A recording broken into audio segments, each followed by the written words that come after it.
BBC News at 4 o'clock. This is Catherine Cracknell. The first British nationals due to be evacuated from the cruise ship at the centre of the hantavirus outbreak are preparing to leave the Spanish island of Tenerife, where the vessel's docked. 22 British passengers and crew from the MV Hondias are expected to return to the UK later today and be taken to a specialist isolation facility in Merseyside. Our correspondent Guy Hedgecoe says the operation's been carefully planned to reassure residents on the Canary Island. Among ordinary people, there was a lot of concern, unease, and in some cases opposition to the idea of the boat docking here. I think the fact that the government and the authorities have given so much information about their preparations, that is partly a response to that, knowing that they need to sort of win over the local population and convince them that the risk really is very low. Meanwhile, the British military has parachuted doctors, medical supplies and testing equipment onto the remote South Atlantic island of Tristan da Cunha to help a British man with suspected hantavirus symptoms. The island was visited by the MV Hondias earlier in its voyage. Labour MPs are considering calls from one backbencher for a leadership challenge against Sir Keir Starmer after the party's heavy local election losses. Catherine West says Labour must act quickly to reconnect with voters. Paul Sinclair, who's a former advisor to Gordon Brown, says MPs need to weigh up the risks very carefully. They must look at what happened with the Conservatives. I mean, we've got more than 3 years to the next election. If we continually change leader, I think we will go down the path that the Conservative Party did, and that would be a big mistake. A Reform UK councillor who was elected last week has been suspended by the party after allegations of racism. Glenn Gibbons, who won the Hilton Castle ward in Sunderland, has been accused of posting comments online saying Nigerians should be melted down to fill in potholes. Counter-terrorism police investigating an arson attack at a former synagogue in East London have arrested a 45-year-old man and a 52-year-old woman. The blaze broke out at the disused building in Whitechapel on Tuesday. Football and Celtic have beaten Rangers 3-1 in the Old Firm derby, moving to within 1 point of the Scottish Premiership leaders' Hearts with 2 games left. Meanwhile, Brighton and Hove Albion have reached the Women's FA Cup final for the first time after a 3-2 win over Liverpool. Brighton's manager, Dario Vidosic, says it's a landmark moment for the club. I thought the girls were a joy to watch. There's not many teams that come here and can dominate Liverpool the way we did. Terrific achievement. So the girls, they must enjoy this. It's not every day you can go to Wembley to play in a cup final. And a devoted fan of the royal family, nicknamed the Union Jackman by Queen Elizabeth II, has died at the age of 91. Terry Hutt from Weston-super-Mare became a lifelong royalist after meeting King George VI and Queen Elizabeth after the Blitz. He was a familiar face at royal events for decades and camped on a bench for nearly 2 weeks ahead of Prince George's birth in 2013. That's the BBC News at 4:03. Total Sport Live. BBC Radio London. Yeah, good afternoon if you're just joining us, or, thank you for being with us if you've been with us throughout the afternoon. Crystal Palace 2-2 with Everton in our first commentary game. Our second one is upcoming, and with all due respect, Eagles fans, slightly more important, I'd have to say. Whether you're an Arsenal fan, a West Ham fan, Spurs, Man City, lots of teams are not even playing, are keeping an eye on this one this afternoon, because West Ham United sit in the bottom 3, and Arsenal have had their lead at the top of the Premier League cut by Manchester City's win against Brentford last night as well. However, if Arsenal win today, it's going to be massive in the step towards winning their first title in 22 years. If West Ham win, puts pressure on Spurs and their home game against Leeds tomorrow night in the Premier League. Goodness gracious me, we're going to get dizzy with all this information flying around with us, aren't we? Let's find the team news out first and foremost, shall we? With commentary approaching 25 minutes away. Andy Rowley, who's in, who's out?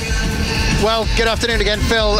2 changes for West Ham from the team that lost at Brentford 3-0. Of course, they had an own goal from Mavropanos. They hit the woodwork 4 times, had a goal disallowed for VAR, and had 13 shots without success in that game. They went away feeling very sorry for themselves, and Tottenham put them further into dejection with their win at Villa Park. So they desperately need a positive result this afternoon, and there are 2 changes to the lineup. They seem very much geared to playing Arsenal, Phil. They've gone for 5 at the back, which means Jean-Claire Todibo comes in for Pablo in that change of formation, and Aaron Wan-Bissaka replaces Kyle Walker-Peters at right wing back. Now this is interesting because obviously that is the flank that Bukayo Saka comes down. He looks in red hot form.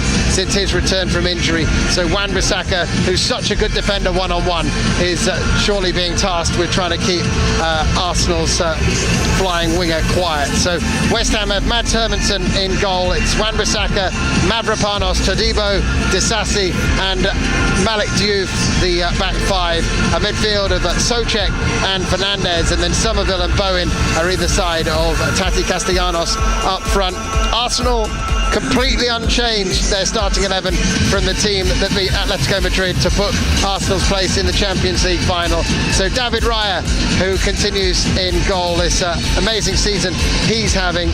Ben White, William Saliba, Gabriel and Ricardo Calafiori are the back four. A midfield of Miles Lewis-Skelly, who's returned in style in the last few games for Arsenal. He's alongside Berriese and Declan Rice, the former West Ham player, and it's Saka and Trossard either side, and Victor Gyökeres up front, who's now got 20 goals for the season. On the benches, Phil, there's not too many surprises really. Potts comes in for Traore and Max Kilman is back for Keba La Madrid on the West Ham bench, and Gabriel Jesus, there's no place for him despite being on the bench for the Champions League game where there's more places available.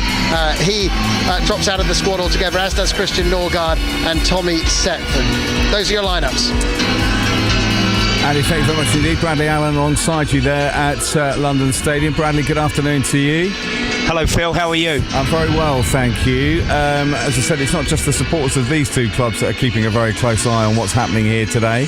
Spurs fans, we had a little survey we put on our X platform at BBC London Sport to ask Spurs fans what outcome they wanted from this game.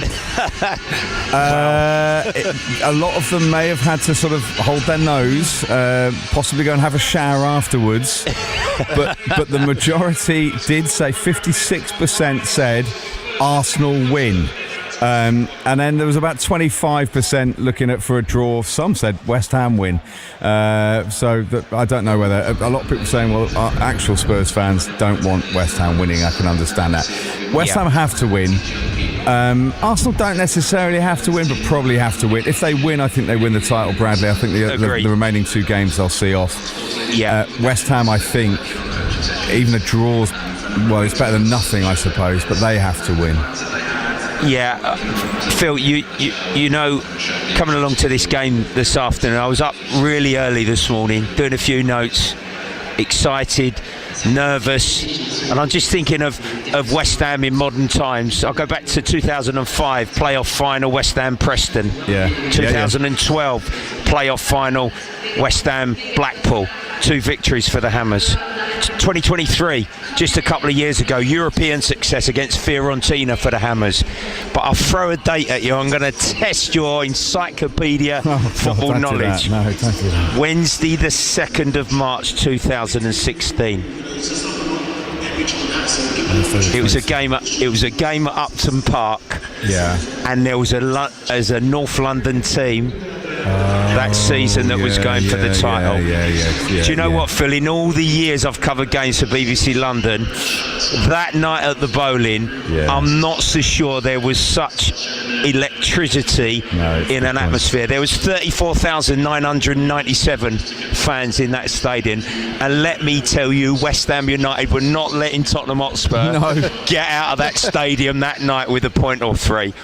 And quite simply, the 60-odd thousand West Ham fans here this afternoon, that's got to be the approach. Because if they do that, then they just might be able to throw a spanner in Arsenal's title push. I think that has to be the key approach here tonight. I also remember Lasagna Gate, Bradley. Before that, that was a little bit different because of the pasta. But God, that game, that was charged that night. That was really charged, and I think the crowd have got to play their part if West Ham are going to give themselves any chance here of getting something. Listen, last week I see Arsenal, and they were just purring. They breezed past Fulham more than comfortably. They've had an unbelievable week with Champions League semi-final, second leg success, and now a final against PSG. And I completely agree with you. If they come here tonight, perform, get the 3 points, the title, the Premier League title this season, is going to go to them in North London. But for West Ham, I think they really need to get something here, and I'm not so sure I agree that a point is going to be enough. Maybe from a confidence point of view, it rolls it on a further week. I think West Ham have got to win. I really think they've got to win and put enormous pressure on Spurs tomorrow evening against Leeds. Yeah, the goal difference makes it very difficult for West Ham United. That's an extra point, isn't it? I'm going to bring Steve Brown in because you mentioned some of these dates that are significant for West Ham United. I'll take Brownie back to, he was working at the Hammers, Brownie, back in 2007 on that amazing run when West Ham stayed up under Alan Kirbishley. They need three perfect performances, don't they, in these last three games, Steve? Well, they need to find a way to win them, because let me tell you, some of those victories they had in that 2007 escape weren't great performances, but they found a way to win, and they found a way to win at grounds that they should have no right to win at. Arsenal away, Manchester United away. So, you know, it's going to take a little bit of luck and a huge bounce back from the last result, that's for sure. So, you know, I think that was a brilliant introduction from Bradley, and I would say to Brad, you need to double that 60 to 120 and get behind that team, because I just can't see anything other than an Arsenal win today. But look, I didn't see West Ham stand up in 2007 either, and they had that extraordinary run, Phil. So, you know, you just never know. And there'll be some pressure put on Spurs if they find a way to get a result today. What gives you the thought that Arsenal are just too good today, Steve?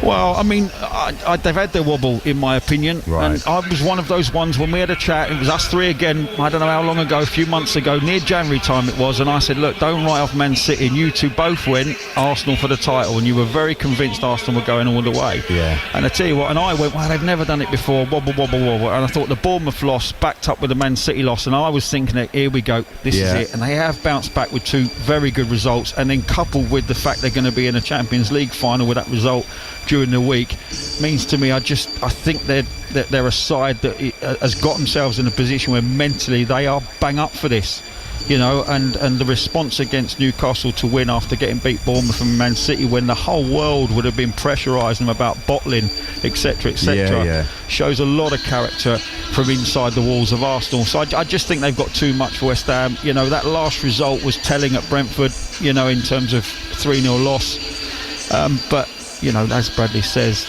we've been around football long enough now to we just go with, you know, in terms of hedging our bets on, you know, you go with the favourite because Arsenal are in control, they are strong, they are good.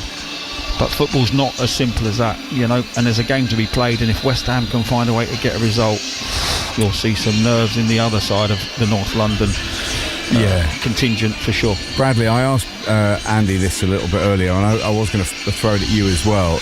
There seemed to be a sense of, if not relaxation, but just a weight lifted off the shoulders with that Man City dropping of points at Everton on Monday night. So they went into the game against Atletico Madrid. Wasn't a great game. Wasn't a great tie, really, between the two teams. It was probably what we expected between those two teams in many respects. But they got over the line. They had their celebration with some fireworks. John Terry didn't like the fireworks. And I had to point out on air the other day that, if I remember rightly, John Terry wasn't even involved in Chelsea's win in the Champions League in 2012 because he was banned. Wore a full kit, Phil, didn't he? Yeah, but he wore the full kit for the trophy presentation. So I'm not quite sure that John Terry is someone who should be talking about over-celebrating. But there was a sense of relief, I think, around the Emirates and a relaxation because they thought, well, hang on, you know, we've got the Premier League in our own hands again with City dropping points, and they took that into that game, and that makes them dangerous today, I think, against West Ham. Very much so. I think the confidence and the players, the professionalism, most importantly, you know, driven by Declan Rice and Arsenal's recent positive results here at the London Stadium as well. It's all really in their favour. And like Steve said, you know, West Ham did it the woodwork a good few times at Brentford, but that 3-0 defeat, having picked up some positive results and some momentum that they've been finding, and the good job and the fighting chance Nuno's given them, that would have been a disappointment for them. So they're going to be nervous, and I think as well West Ham can ill afford to fall behind here in this game, because Arsenal are fact the best defensive team in the Premier League this season, and that's probably going to take them to the crown. However, I think a goal, the fans breaking the game up, playing on the counter-attack with Bowen and Somerville could prove to be effective. They've got to be damn good as well, West Ham, when they give away throw-ins, corners and free kicks.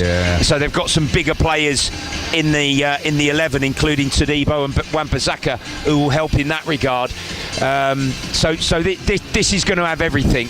And we always say, we keep reminding ourselves, the great Arsene Wenger once said, it's most difficult for a London team to win the Premier League, Phil, because of the amount of London derbies you have to overcome.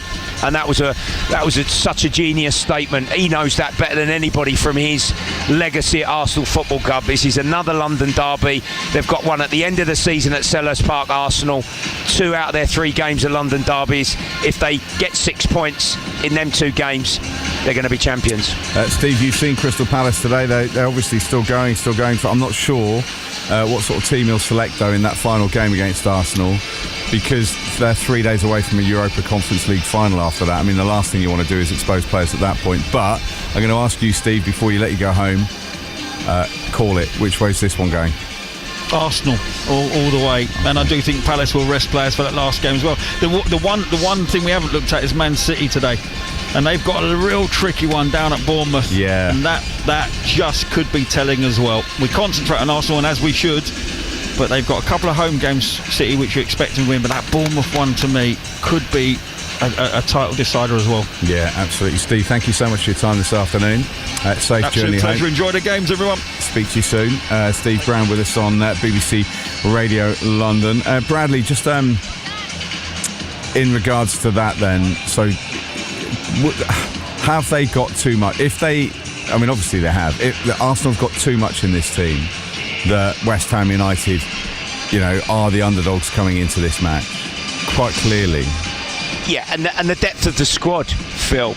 I just look at the Arsenal bench here. He can turn to Odegaard, Martinelli, Madueke, Havertz, and the young superstar Daumann. Wow, pretty good, Phil, if the game's going against you.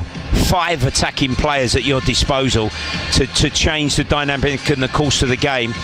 If Arsenal, for whatever reason here, are behind or struggle.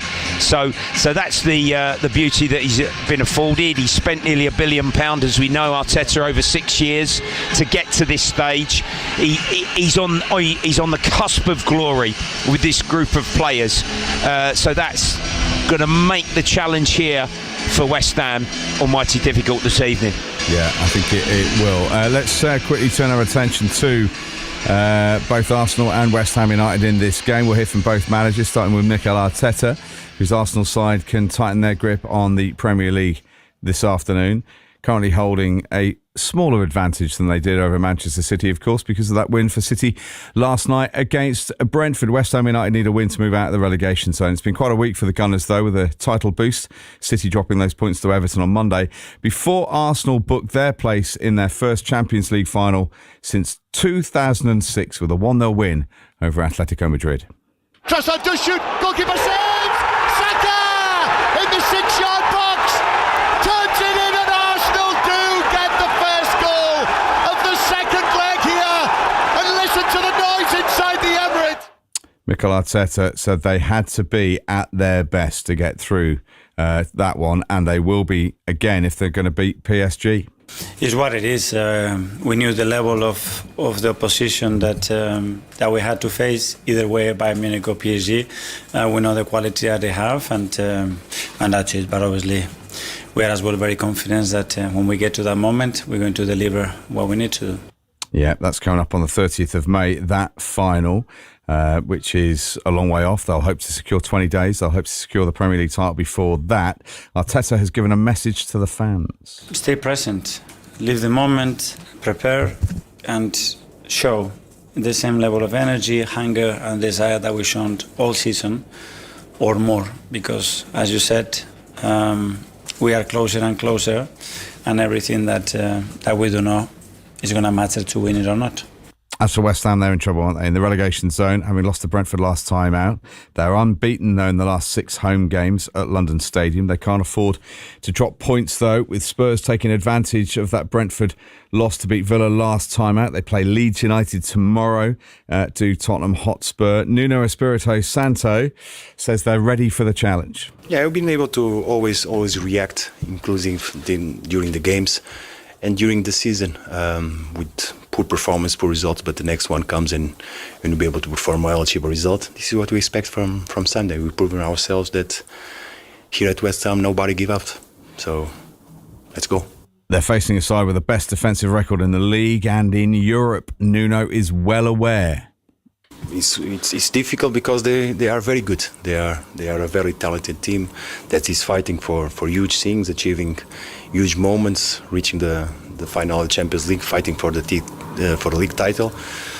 Tough opponent. But we are at London Stadium, which give us always a plus of energy, and especially for us, we have to give it all. He also There's says no hiding. We have to be there. Sorry, Nuno. He also says that they have to balance their nerves. Being at home is good for us, especially recently. I think our fans are giving us an extra run, so being really helpful. Nervy is always nervy, especially in these final games of the season. There's always anxiety involved in the games, so it's up to us to try and control our nerves and deliver what we want. It's Nuno Espirito Santo, the West Ham United manager. Elsewhere in the Premier League today, by the way, Burnley 2, Aston Villa 2, Palace 2-2 with Everton. We'll get reactions to that game at half-time in our second commentary match of the afternoon here on BBC Radio London. Nottingham Forest 1, Newcastle 1, Celtic beating Rangers 3-1 in the Scottish Premiership. If you want to see a spectacular goal, by the way, watch Celtic's third, scored by Maida. It is extraordinarily good. The Women's FA Cup semi-finals, Liverpool 2, Brighton Hove Albion 3, first ever final for Brighton. Chelsea 1 up against Man City in the semi-finals taking place at Stamford Bridge at half-time. In the playoffs taking place today as well, Boreham Wood are 30 minutes away from the Football League. They are 1-0 up against Rochdale at Wembley. Salford are 2-1 up away at Grimsby in the League 2 playoff. Rugby Union today, by the way. Harlequins heading towards a big win against Newcastle. 50 points to 10 they lead in the second half. It's Exeter 13, Bath 5. I'm going to be really biased here, Andy and Bradley. That's half-time in that game. Come on, Bath. Is all I'm going to say. I love Exeter. I love God's own county, Devon. But come on, Bath. At this moment in time, because we're vested. We've got a vested interest in that one. Bradley, Andy, really interesting listening to Nuno Espirito Santo in particular. It's amazing he's leaning in to home form, a stadium that's not. It's not the most beloved of West Ham United fans. Some of them joke about how the fact there's a massive trampoline at one end. Because they can't fill it in. It's an athletic stadium that's been turned into a football stadium, and yet they've not lost at home since early January. Even the FA Cup defeat, I suppose, technically the way that came about at home, but not actually a defeat at home because of an amazing extra time that we saw, Bradley, or injury time that we saw. So they're going to have to turn this into they used to have 2 castles, didn't they, when they rebuilt the old stand, the main stand I never understood that at the old ground, but they need this to be a fortress this afternoon. Can they do it? And I think there's generations of West Ham fans amongst the fan base here this evening that with the magnitude of the game, they've got to call upon those memories and the importance that they're going to have to play in this particular game. I suppose you talk about London derbies. You just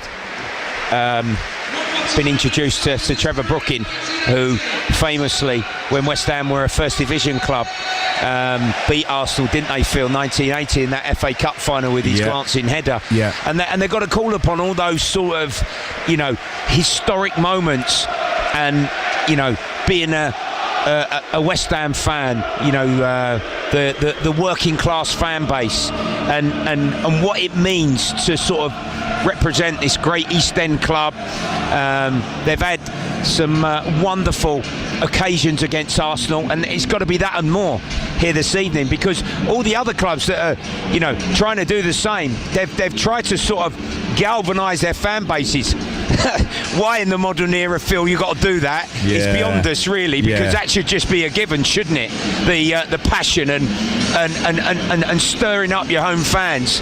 But they're going to be more than pumped here, the West Ham supporters here this evening, and the Arsenal players have got to be ready for that. And right in the injury room, of course, Declan Rice, he knows what West Ham United is all about, so he will give that instruction to the West Ham players. But I think Nuno has always been a terrific underdog coach, and I think he'll set his side up to pull off a big scalp here if possible. Yeah, if he can. But the history books are not on West Ham United's side. Recent history, as Andy was pointing out, the last 2 home games against Arsenal, they've conceded 11 goals. Yeah. I mean, Arsenal scored early and scored often in both those games. The one thing West Ham can't do, as you've said, is concede early in this game. No, they can ill afford to do that because I think, you know, we know very well, being at that stadium, and you highlighted such a key point, these fans, because many of them don't particularly like it, they'll go quiet, they'll get frustrated, they'll not necessarily fully turn on the side, but they cannot let this game get away from them. They've got to keep it close, got to keep it tight. Even against Wolves here, first half, they got outplayed a little bit, but they come through and they romped to a brilliant victory. So if they can get anywhere near close to that, then we're going to be in for one hell of an occasion. Teams are in the tunnel. They're meeting with the mascots. They're being met by the tunnel stewards as well. West Ham United and Arsenal. As you say, Declan Rice knows all about West Ham United lifting a trophy. Not many West Ham captains have done that. Bobby Moore, Billy Bonds, Declan Rice. That's it. It's a very short list. Today, it's Jared Bowen who'll be leading the team out for what is a huge London affair. It could be the title decider for Arsenal, I think, if they get the win. It could be still salvation on the cards for West Ham United if they get the win. Guiding us through this biggest of big London derbies on BBC Radio London, our commentary team at the London Stadium, the former Premier League striker Bradley Allen is alongside Andy Rowley. Phil, thank you very much indeed. You want jeopardy? I give you Arsenal chasing the title against West Ham, desperate to survive in the Premier League. These home fans have got to sing their heart out this afternoon, and those travelling Arsenal fans who haven't had to travel far will be hoping that this is the day that they get one hand on that Premier League trophy that they've been desperate for over 2 decades. What a game we're in store for here, Bradley Allen. So much to look forward to. And there's going to be so much nervous energy in this stadium. Yeah, so much riding on this. Seen this set. The noise, the fans, we're ready. Well, the players have emerged from the tunnel, and they are lining up on either side of the halfway line. West Ham making 2 changes from the team that suffered that costly defeat against Brentford, which opened the door to Tottenham, and they walked straight through it against an understrength Aston Villa last Sunday to dump West Ham back in the relegation zone that they'd strived so hard to get out of over the last few months. They're back now in that bottom 3, and with Tottenham playing Leeds tomorrow evening, this now is a huge game for West Ham, with the goal difference in Spurs' favour as well. They are entering desperate times, and the players head off to their left-hand side to take their training tops off. Thomas Souček, who's had so many big moments for West Ham since signing from Prague, he's now looking to try and pull off another huge moment against this Arsenal team, who look like they have got their sights firmly set now on the Premier League trophy, and possibly a Champions League trophy to go with it after they made it past Atletico Madrid and secured their place in the final against the holders and vastly impressive Paris Saint-Germain. That's still to come, and it's on the back burner at the moment. But interestingly, Mikel Arteta goes with the same starting 11 from the team that played against Atletico Madrid on Tuesday. He feels that he's struck something with that lineup. Whereas West Ham go for 5 at the back to try and contain Arsenal today. And they have Mads Hermansen in goal, a back 5 of Aaron Wan-Bissaka, who comes in for Kyle Walker-Peters, Konstantinos Mavropanos, Jean-Claire Todibo and Axel Disasi, and El Hadj Malik Diouf is at left wing back. Jean-Claire Todibo comes in for Pablo as they change formation. Souček and Fernandes are in the midfield, and then Somerville and Bowen either side of Tati Castellanos up front. Arsenal, as I say, unchanged. David Raya in goal, a back 4 of Ben White, William Saliba, Gabriel and Ricardo Calafiori. The midfield is Declan Rice, the former West Ham captain. He's alongside Miles Lewis-Skelly and Ebere Eze in the midfield. And then the captain, Bukayo Saka and Leandro Trossard are either side of the forward who's hit 20 goals this season, Victor Gyökeres, the first Arsenal forward to do that since Alexis Sanchez, as our reporter Emma Jones told Mikel Arteta, which he hadn't actually been aware of up till that point. But Gyökeres seemingly hitting form at the right time as well for the Gunners. On the benches for West Ham, it's Alphonse Areola, then Kyle Walker-Peters, who drops out for Wan-Bissaka. Max Kilman's back on the bench, Callum Wilson, Pablo dropping out of the starting 11, Songutu Magasa, Ollie Scarles, Freddie Potts comes in, and Mohamedou Kante. And for Arsenal, it's Kepa, Christian Mosquera, Piero Hincapié, Martin Odegaard, Gabriel Martinelli, Noni Madueke, Kai Havertz, Martin Zubimendi and Max Daumann.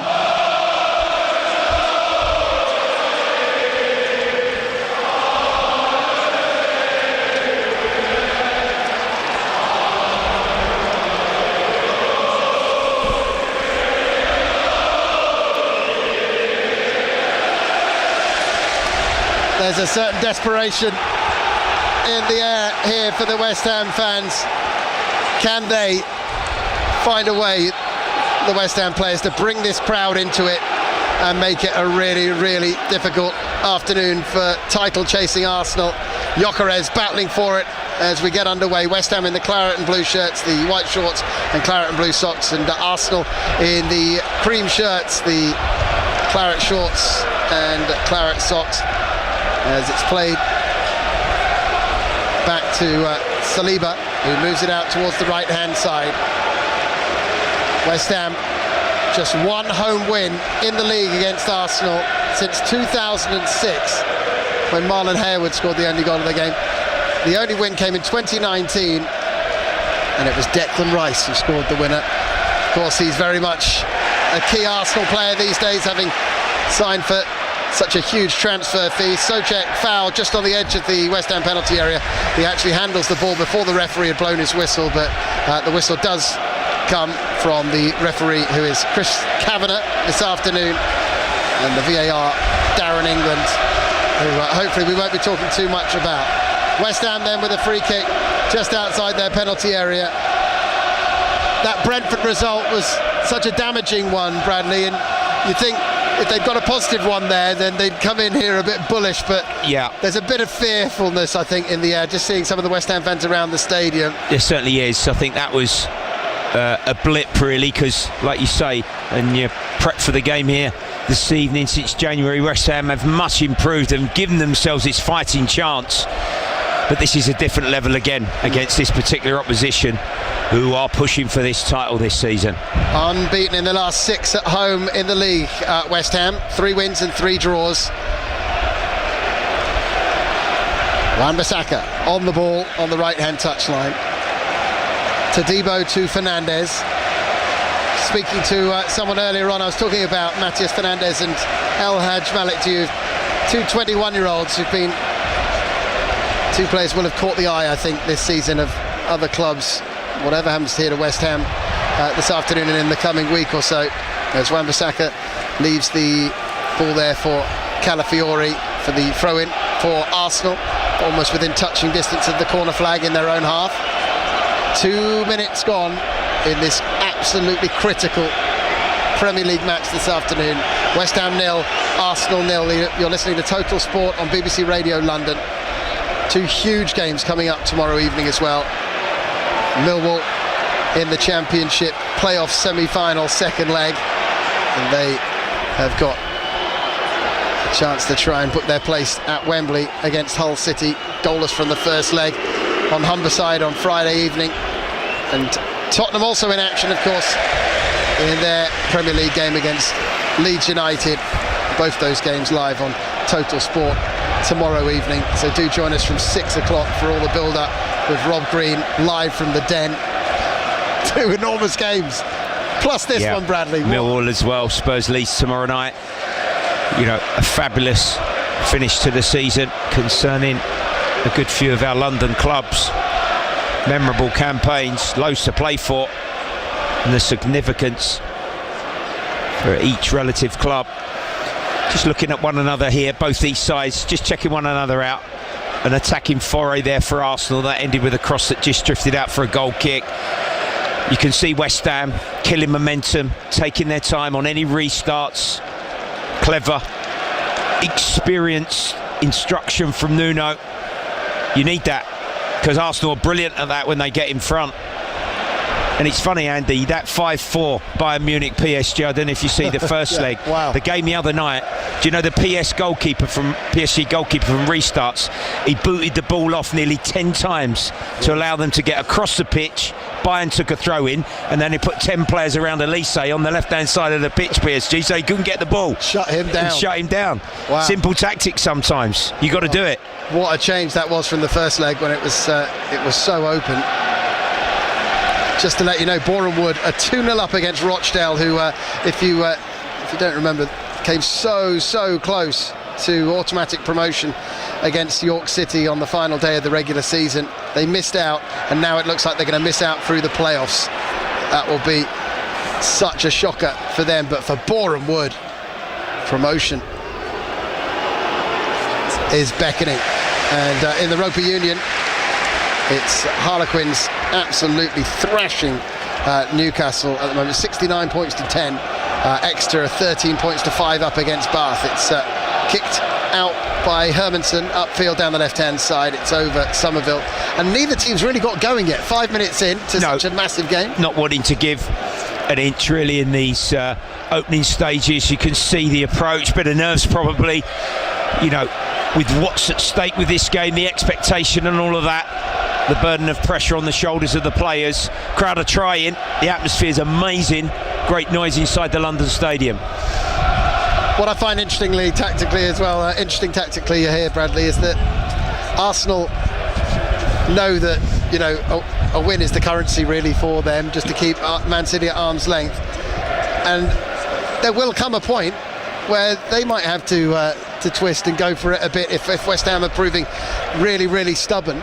And Nuno might set them up like that to say, right, well, it's up to you to come at us and try and hit them on the break. Yeah, and I think at times Arsenal may be a slight critique in a brilliant season they have. It's been exactly that, when teams have sort of banked up and played a load of players behind the ball, and there's not really been pockets of space, and they've had to sort of be innovative and creative in and around that final third against opponents. Fernandes trying to turn in the midfield area. It's quite congested, but he gets away from 2 Arsenal players. That's now a good ball. Flipped forward by Todibo, and Wan-Bissaka well forward down the right flank. Gabriel goes back to deal with it, and the Brazilian is able to clear that ball into touch for a throw into West Ham, and they've moved upfield about 50 yards. Bit of territory there, played the ball up the right-hand side of the pitch. Todibo, Wan-Bissaka chased it down. Gabriel, no chances in his clearance, but the West Ham fans are encouraged. There's a throw in here that West Ham might be able to work into a more promising position. Throw in on the right, which Wan-Bissaka will take. Caveri was a little bit late coming back from international duty, which may be why he's been out of the starting 11 for a little while, but quite telling he's been brought back today. But I presumed it was to try and deal with Saka, but Saka's on that right-hand side, and he'll have to deal with Trossard, who's been one of the best players, I think, for Arsenal this season, actually. Yeah, I thought he was superb against Atletico Madrid in that second leg midweek. Just he played with arrogance, didn't he, in 1v1 situations, stayed on the ball combined. You know, he really has been a terrific signing from Brighton. Bradley Allen alongside me, Andy Rowley here at London Stadium, where it is West Ham 0, Arsenal 0. West Ham in the relegation zone, trying to move above Tottenham with a victory this afternoon, but Arsenal trying to move further clear of Man City at the top of the Premier League table. And that's a wonderful pass to Calafiori. He's trying to hit it off the outside of his boot. Hermansen closes him down, and I think it might well have come off Mavropanos and gone behind for a corner. Yeah, good play. Worked it on that left-hand side. We spoke about Trossard's quality, vision. Calafiori just kept running off the back of Todibo, half-space position into the box. He almost had a second too long to think about it, Andy, didn't he? And he let it run across his body outside the left foot. Maybe he could have shot a little bit quicker, and between Mavropanos and Hermansen standing tall. On his left, didn't he? That was the part of the issue. Yeah, but they have earned a corner. We know how dangerous from set plays Arsenal are. Rice to take. He's been great at getting into those positions this season, Calafiori. Here comes the corner. Declan Rice to the back post, headed goalwards. Hermansen keeps it out, headed away, and then back off the post. Still not cleared from West Ham. Headed to goalwards again. Still they haven't got it away. Calafiori tries to have a go. Here's Eze, and his shot deflected wide. It's a corner. The Arsenal players appealing to the referee. How many chances in the space of 20 seconds? No foul. What a header! Pinballing around off the upright, save from the keeper. Couldn't convincingly clear West Ham. It was bouncing around. Eventually a shot from Eze that was blocked away. A follow-up corner here. Arsenal just so physically strong in these situations, and to withstand them, boy, you need help, you need support, you need a referee. I don't know if there's a VAR check here, I'm not sure. Trossard heading onto the post. He then had another he had a header just before that, which was saved.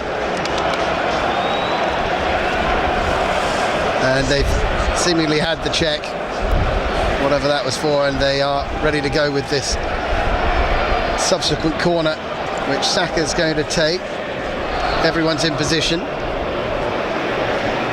Saka captain in the absence from the starting 11 of Odegaard. About to send it in left-footed.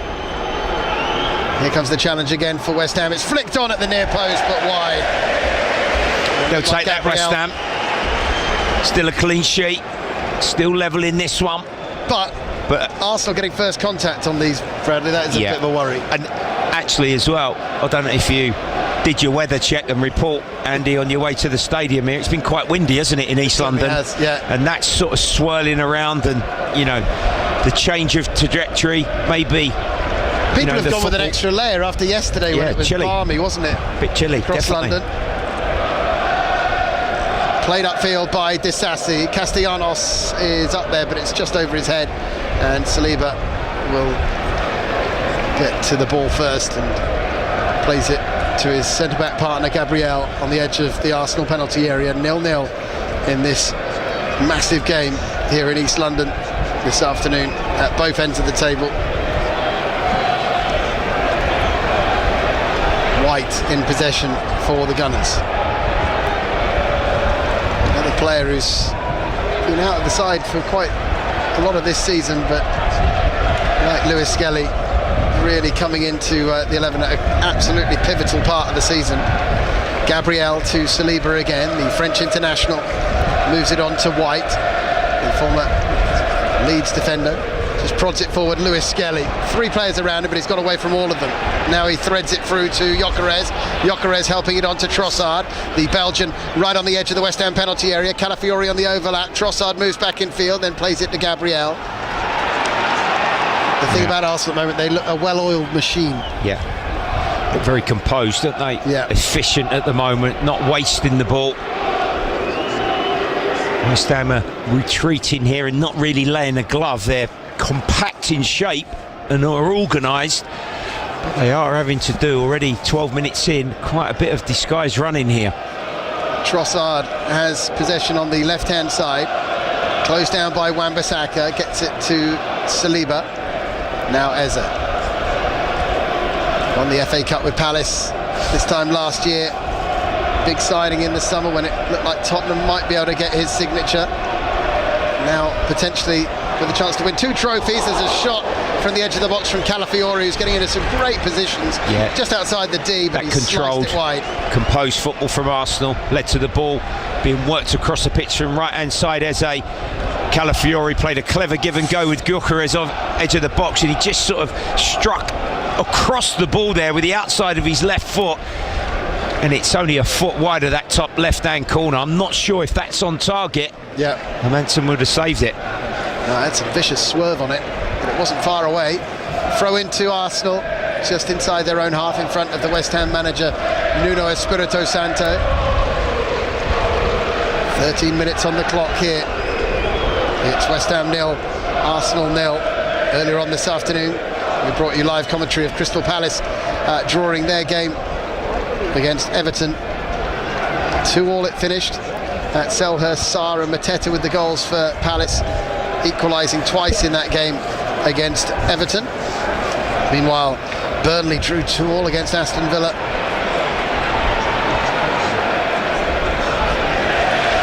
And it was 1-1 rather, to in that game between Forest and Newcastle. Yeah, better pressure applied there. Bowen jumped from the right-hand side and closed Gabriel down.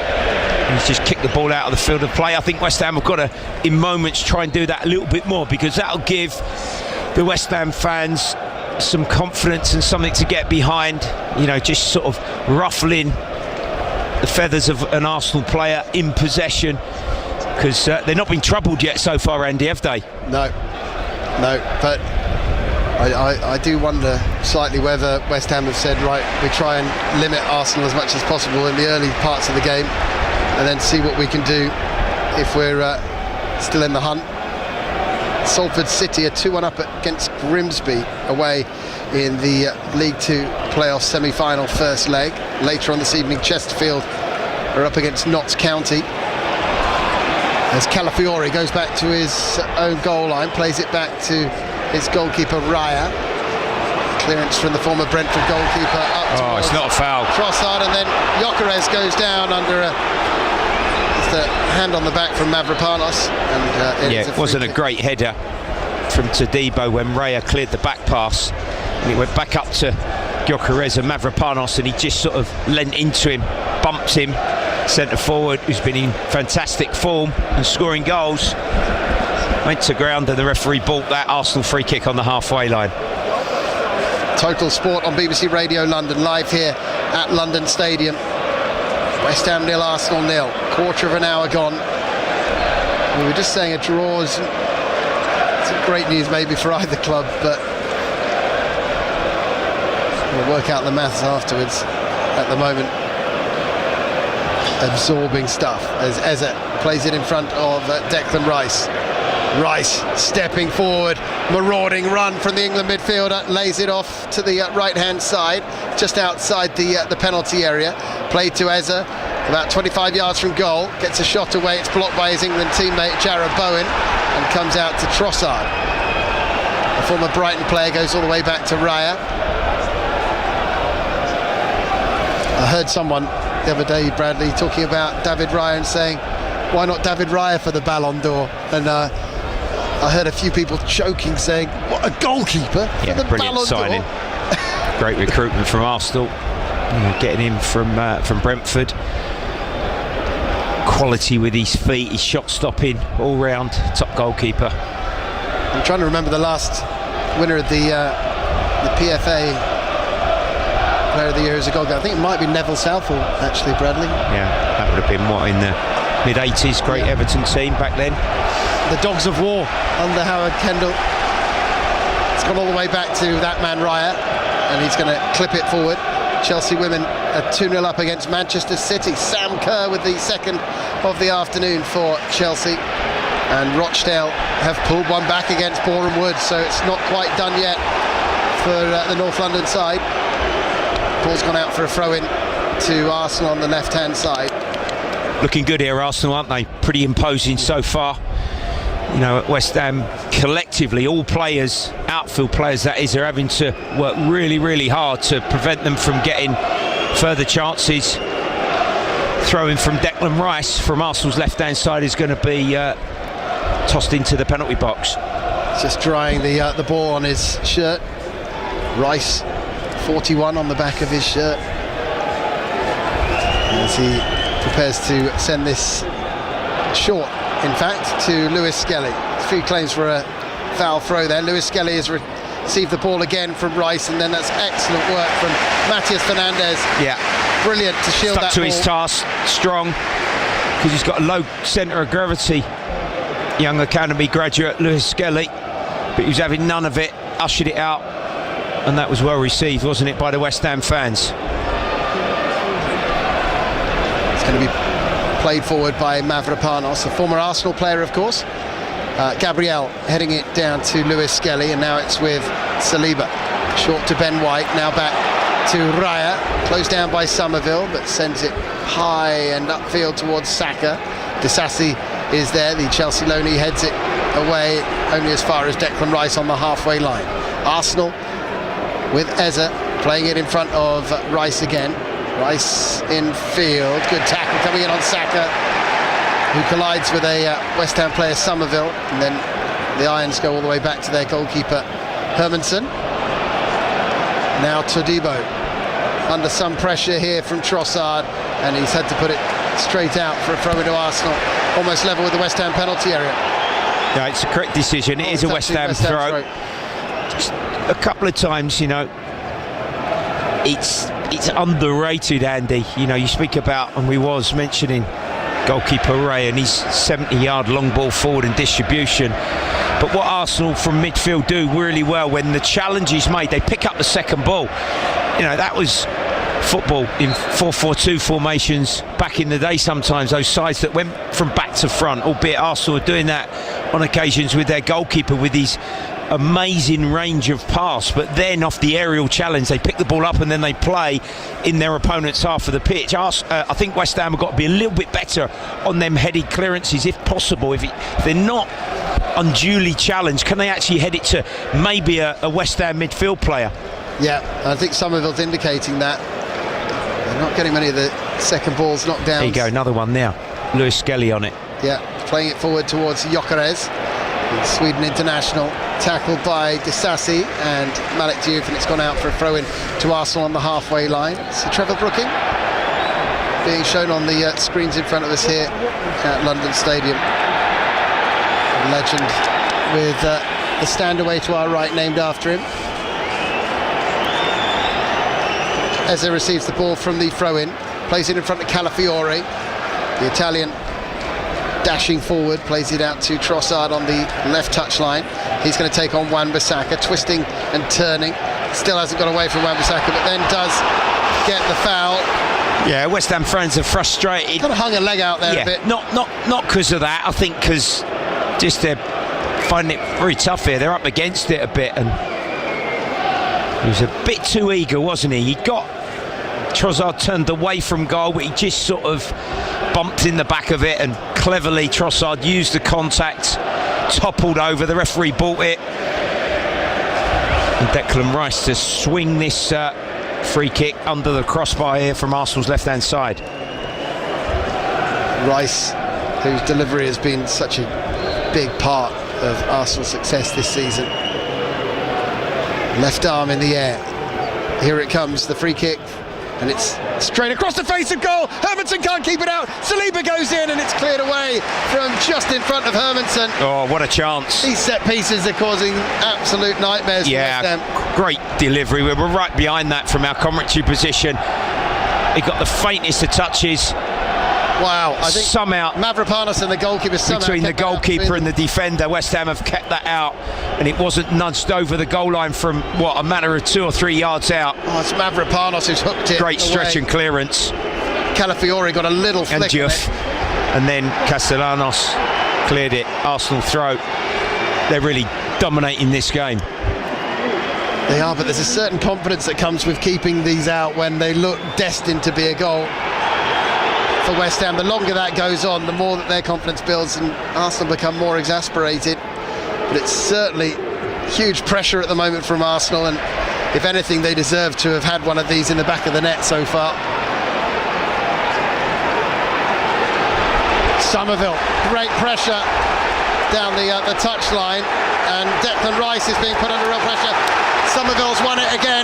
The crowd are rising to this. Brilliant. Castellanos playing it out to Bowen. Somerville trying to get onto the end of this, and he's just, I think, nudged Trossard there as he was trying to get on the end of that. Well, if Trossard they can muster the energy levels just in 30 seconds of football, that's how it's got to look for the West Ham fans. Exactly, but it was Somerville who provided the trigger to get them going really there. Snapped into a couple of challenges, and suddenly the crowd, it's what you were saying at the start, Bradley, if they can get into it, lifted enormously because of that. There was a bit of bite, wasn't there? There was a scratch, there was a challenge, there was some aggression, and we know in moments the West Ham fans absolutely loved that. Well, Somerville realised Trossard was just going to get across him. I have to say Trossard did a very, very good bit of defending there. It's not something he's known for, but he got across the West Ham player and drew the foul, racing back into his own penalty area. As far as Arsenal are concerned, it's been the first thing that's really had them rattled at all. It's been very comfortable up till now. Yeah, it's a brilliant point that you're making, and I think in title push in the last couple of seasons, I think, you know, there was sort of incidents like that, wasn't it? I'm going back to the Newcastle game at St James's Park when they wobbled and conceded, and from those sort of situations it was a challenge by Somerville on Ben White. He got contact on the ball. Ben White, I think, has took a knock, requiring some treatment. He could be struggling a little bit, but Arsenal, of course, have defensive options. Nkapi, Mosquera, Zubimendi, you know, they could all be sort of considered by Mikel Arteta if he has to be removed. So Mikel Arteta in conversation with Gabriel Heinze. Remember him from Manchester United, Bradley? The Argentina defender. Yeah, solid player. Tough tackling defender back in the day. West Ham's substitutes having a warm-up. This is taking a bit of time at the moment with... well, they're in it, West Ham, aren't they?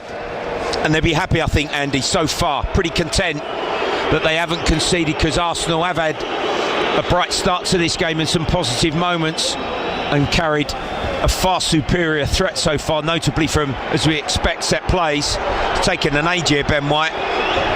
Arsenal are just contemplating, aren't they, coach and the enormous backroom staff, medical team, what the decision is. He's limped off over that far side. They'd probably be reluctant to change it if he could run it off. No, they are going to... yeah, they're going to make that change. Zubimendi, I think, is just being stripped and readied. So Arsenal are bringing on Martin Zubimendi. So what will they do? Lewis Skelly to left back or right back? Well, I don't know what they're going to do with that, because it's not exactly a straight swap for a right back, is it? Is that Declan moving to right back for the time being? Yeah, Declan Rice has gone there just temporarily while they are down a player. We'll wait and see how they make that work, Arsenal. West Ham, meanwhile, are on the attack, and it's Bowen drifting across the field. Souček takes it off his toes, but the attack continues, and it's played up the right by Todibo to Wan-Bissaka. Now infield to Bowen. Is he going to let fly from here? He works it into the box, and El Hadj Malik Diouf, if he just stuck out a boot hoping to get a touch there, it might well have steered it in. Yeah, much better from West Ham. He just gambled from that left wing back position, coming off the line inside the pitch there, Bowen, and the low curling cross almost found the West Ham wing back. They've just turned the dial a little bit here, West Ham, on duels, haven't they, and skirmishes, and the crowd are loving it. Or so. They've just lifted the tempo, haven't they? So the change is coming. Ben White, who does get some adverse reaction in the crowd wherever he goes, really, at the moment, seemingly, I imagine. You wouldn't think Declan Rice right situation. Back. No, I mean, well, as you said, he is Brad, taking the throw on the far side. Zubimendi looks as if he's coming into a midfield position with Lewis Skelly and Eze, but we'll keep our eye on that. You've got Hincapié and Mosquera, as you said, Bradley on the bench. It looks very much like Rice is going to right back, which is it's wholly unexpected. Right, trying to clear it away at the back are West Ham, and Diouf gets it clear upfield, the Senegal international, who had that interesting time at the African Cup of Nations earlier this season.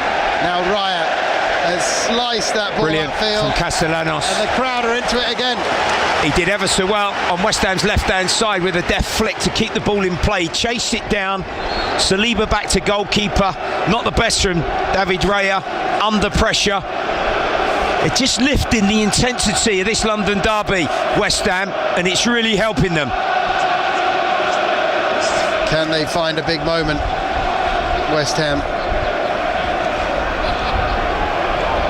to really turn things on its head at the moment, both in the battle to survive at the bottom of the table and in the title race? There's so much hanging on this next hour or so of football, either side of half-time.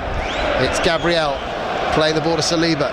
This is Total Sport on BBC Radio London, live from London Stadium. West Ham 0, Arsenal 0. Tomorrow evening, Tottenham facing Leeds United, and live commentary as well of Millwall against Hull City in the Championship playoff semi-final second leg. It's 0-0 from the first leg. Going into that second leg at the Den, join Rob Green and the team from 6 o'clock tomorrow evening. We wrap up the weekend's football and look ahead to two enormous games on the home of London football.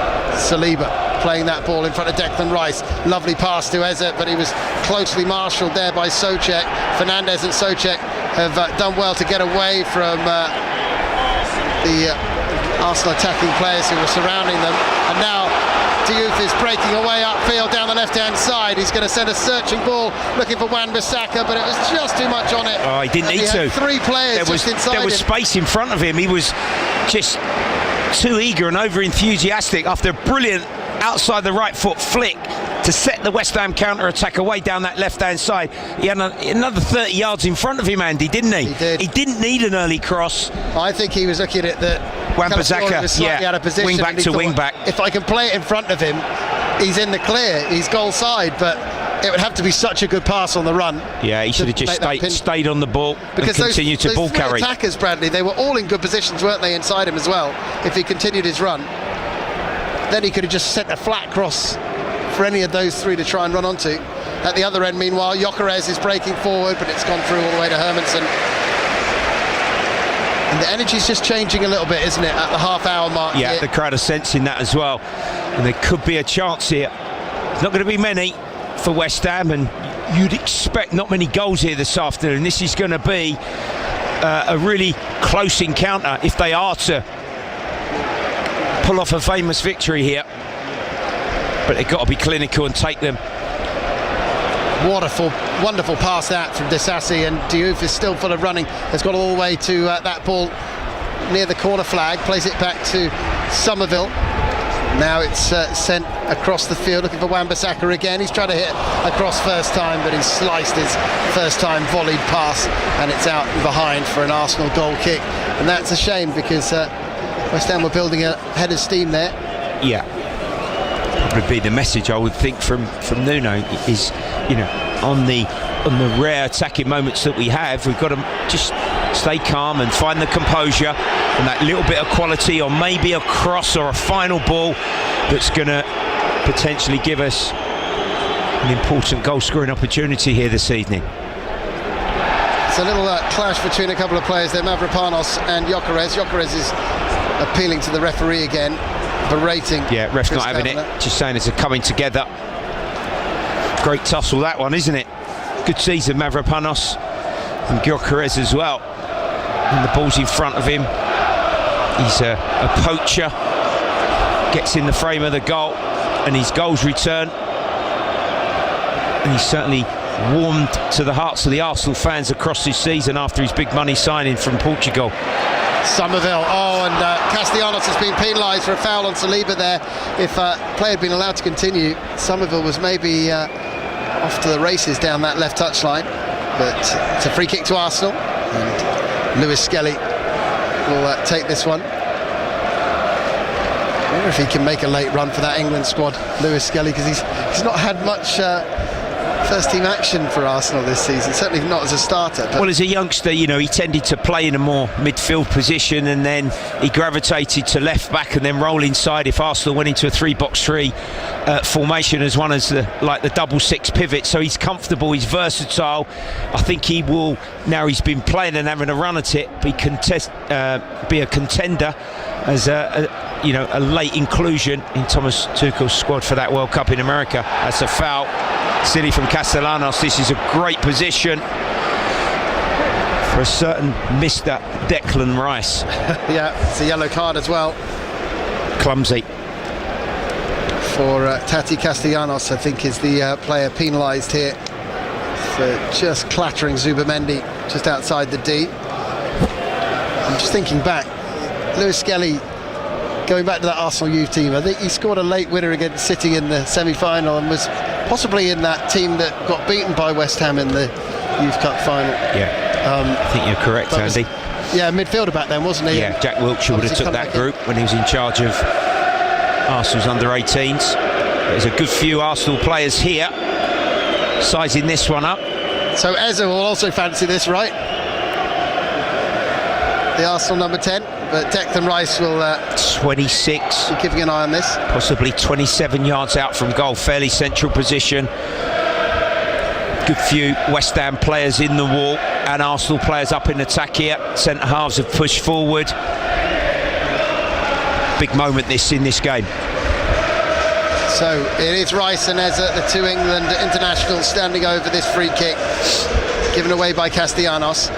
West Ham have got a hefty wall in place with a draft excluder at the bottom as well, lying on the ground. I think it is going to be Eze, yeah. And Declan's just moving away. 34 minutes on the clock. West Ham 0, Arsenal 0. Deep breath from Ebere Eze, and now he hits it right-footed into the wall, headed up in the air, and then it clipped away by Castellanos. And West Ham see that free kick off as well. Lewis Skelly moving upfield, socks around his ankles, plays it to Calafiori. Now back to Zubamendi, the Spain international who famously came into the Spain team in that European final against England, replacing Rodri, and everyone thought, oh, England might have a chance now. Rodri's off the pitch, and Zubamendi ran the show. Souček playing it back to Todibo.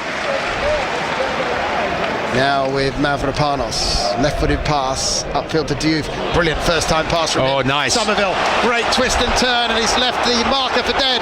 Here he goes to the edge of the penalty area. Somerville slips as he gets the shot away, and it's wide. And bit of quality. West Ham. Lovely touch from Diouf infield from Mavropanos' crossfield pass, and he's electric. Somerville. Yeah, we've seen it. He's like a slippery eel, isn't he? Gets away, drives, shifts the feet, and he just sort of stumbled at the crucial moment, and the shot lacked accuracy and conviction and was well wide of the goal in the end. He'd done so well up to that point, and it just seemed that those last three paces that he kind of didn't quite get his footing right or his mind on exactly how he was going to play it, and the moment drifted away. 36 minutes gone. West Ham 0, Arsenal 0. You're listening to Total Sport on BBC Radio London. Earlier on this afternoon, Crystal Palace drawing 2-2 at home against Everton, who had twice held the lead. There's been a question mark amongst a few rather glasses half full Palace fans whether they might get sucked into it, but it was never really that likely, I don't think, but mainly because some of the Palace fans are worried that playing Man City and Arsenal in two of the last three games might leave them a bit in trouble. There's a yellow card there, Gabriel and Somerville. poor challenge from Gabriel's Somerville, gonna- actually. Good break from West Ham. Again, better on the second ball. Fernandez, Somerville, Bowen combining. They've grew into the half as it's wore on, and it come back across towards the edge of the box. Somerville was going at full pelt, and he caught Gabriel there on the challenge, and he's been yellow carded for his efforts. That's two of the front three on a booking now for West Ham. Castellanos and Somerville have both gone in the book. Yeah, Somerville's just stretching for that. And it's a tough challenge on Gabriel, who is back on his feet.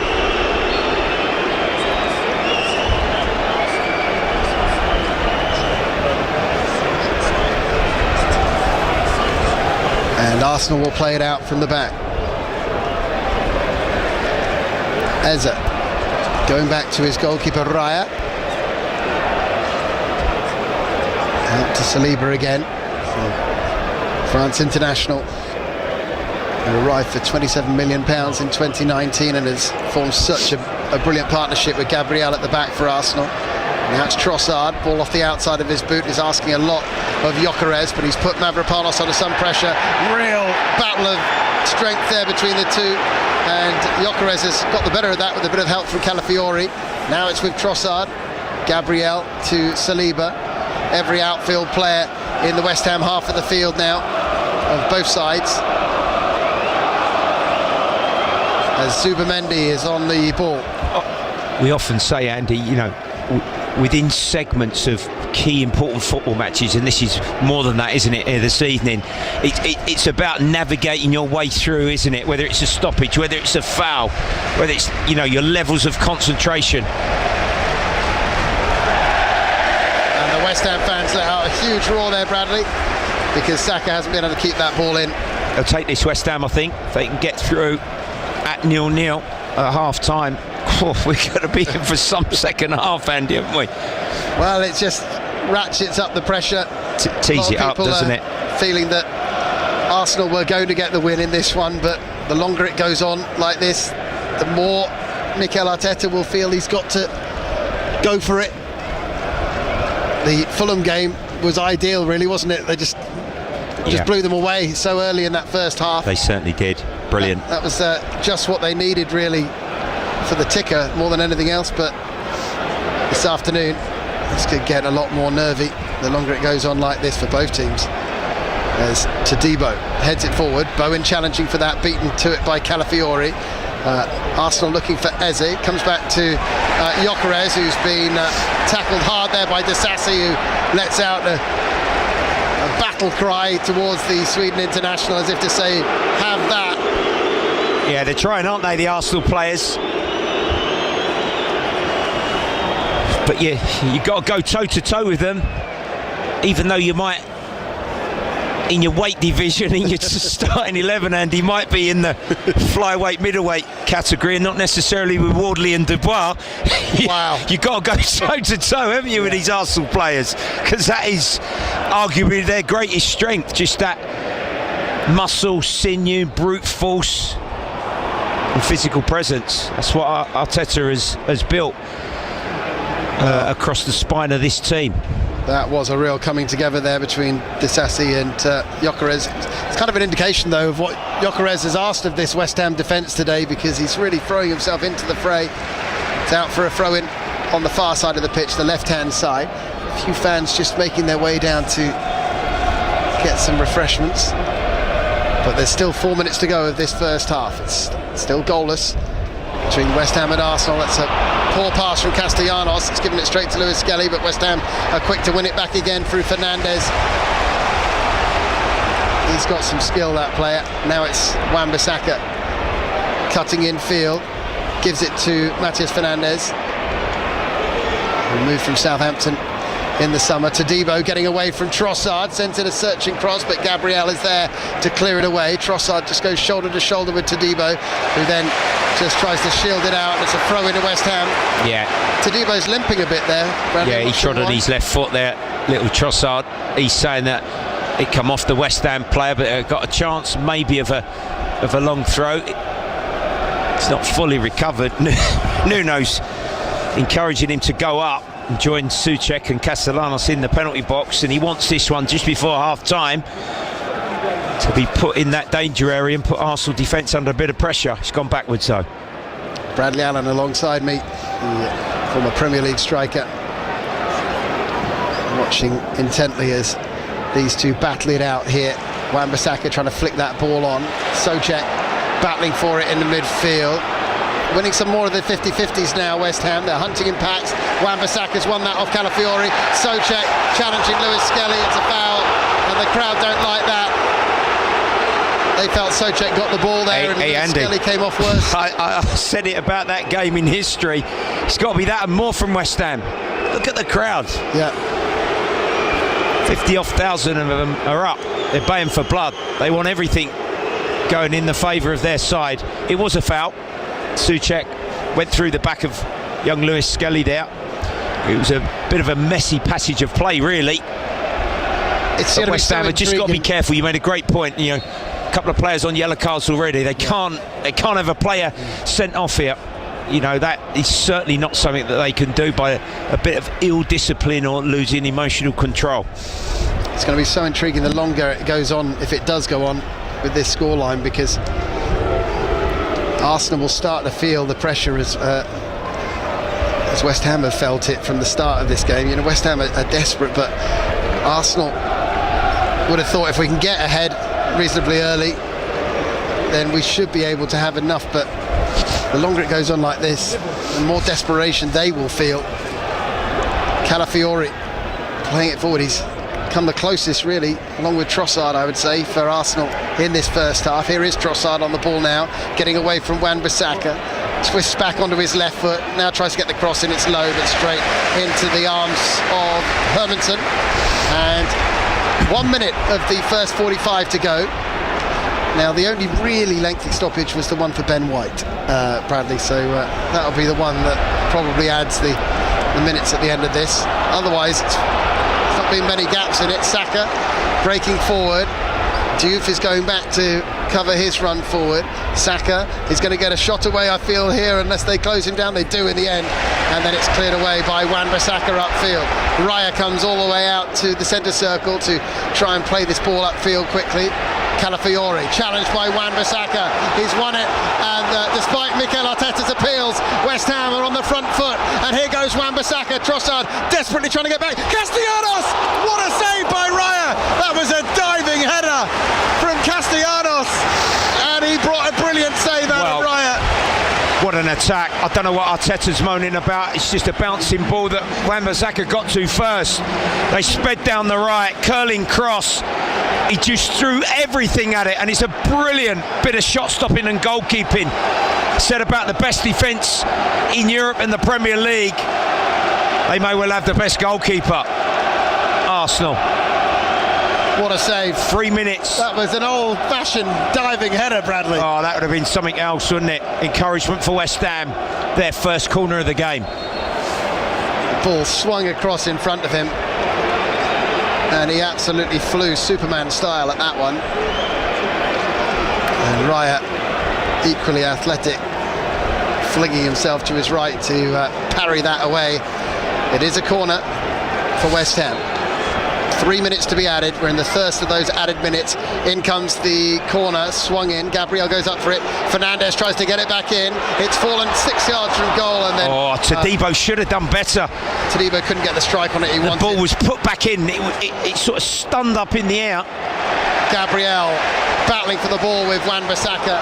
It's come off the West Ham player last, has it? It's going to be an Arsenal throw-in. In moments, that's one of the first times I've ever seen Wan-Bissaka almost reluctant to go into a 50-50. Gabriel, quite an imposing figure. It's been fabulous, isn't it, Andy? You know, just the intensity. The crowd are just on tenterhooks, aren't they? Yeah, the effort, the passion with what's at stake. Brilliant. Gabriel on the ball, the Brazilian international from Sao Paulo, plays it back to his goalkeeper Raya.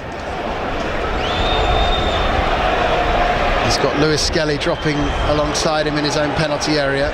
Now he thumps it forward down the right-hand side. Saka competing for the header, but it's got Work to Souček, then Saka just shouldering Somerville off the ball. He's not stronger Saka than good challenge. Should expect. Good challenge in the midfield from West Ham. Then Bowen, as he's trying to break away, Castellanos is still down. Yeah. Lewis Skelly's being penalised. It's pretty cynical, that. Knew what he was doing. He's not been booked though. And that's generous from the referee. And that's why the referee as they walk off. The West Ham fans are not too happy with the referee on that particular decision. Some great challenges flying in. But the thing there for West Ham was they actually had a chance to break forward, and that brought that chance to a halt there. Free kick then for West Ham, and this will be the last of the action probably for the first half, Bradley. Yeah. Before we return to Phil Parry in the studio.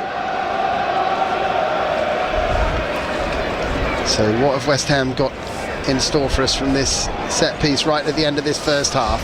It's going to be clipped forward by Fernandez. Gabriel heads it away. He might have been able to leave that, but he wasn't to know necessarily. But it's enough. He gets it clear and out for a throw-in. And, well, it's as we started. It remains 0-0 here. Plenty of incident in that first half. Big chances for Trossard and Calafiori at the other end of the pitch. Tati Castellanos with that diving header, and Somerville causing Arsenal some problems. It's intriguingly poised, this, at both ends of the table. So much pressure on this game, and we're still no clearer on who's going to come out as the winner, if indeed we're going to get a winner. All eyes and ears on this at the moment. At half-time, it's West Ham 0, Arsenal 0. Total Sport Live. BBC Radio London. Sunday afternoon on BBC Radio London on 94.9 FM, DAB, digital radio and sounds, of course. Bradley Allen and Andy Rowley watching that. Tight, testy, tense. Yeah, all those words can be used, Bradley, I suppose, in that first half, but there were opportunities. Is there going to be a breakthrough? Will it be the use of the substitutes that becomes important? Will fatigue play a role, Bradley? Yeah, possibly. The pressure's unbelievable, Phil. Yeah. And, you know, we've covered for our sins a good few grubby 0-0s across the years, but it's been far from that. There's been incident. Arsenal started impressively. Of course, a threat from set plays. Calafiori in the midst of it with a couple of chances his way that he might have done better. They've had to change with the injury to Ben White, and from that really Somerville, Bowen and their threat grew into the game. A fabulous move down that right hand side and diving header from Castellanos right at the end of the first half. The West Ham fans are encouraged in moments. There's intensity to it. It's a humdinger of a London derby, and I just can't call which way it's going to go. It might be fresh players, it might be a mistake. I'm not so sure he's going to be much in it, but the significance of the game, if we do have a goal scorer, a match-winning goal, could be huge at both ends of the table. We started the day talking about the fact that a draw's okay, I suppose, but suddenly it hands potential advantage back to Man City when it comes to the goal difference from Arsenal's point of view. It probably hands advantage because of goal difference to Spurs. If West Ham were to get a draw, at some point, one of these teams may have to just blink and risk it for that biscuit. Yeah, they might have to play their cards, Phil, and not sort of be cautious with that poker hand, potentially. And that might have to be the approach in a given moment. But when you do that, whether it's early in the second half, whether it will be at the end by taking a risk, or by then taking a risk, you get caught out. Yeah. And you actually, sometimes in games it's fine margins. I don't think actually a draw for West Ham would be terrible. And the reason why I say that, with Newcastle away next up, Newcastle are conceding goals, Phil. Yeah. And I could see West Ham going up to St James's Park next weekend and still potentially getting a point or three from that fixture before they face Leeds here in the last game. From Arsenal's point of view, of course, still with tough fixtures, probably the more difficult Man City. They'll be happy if the Gunners do drop 2 here, if it stays as it is.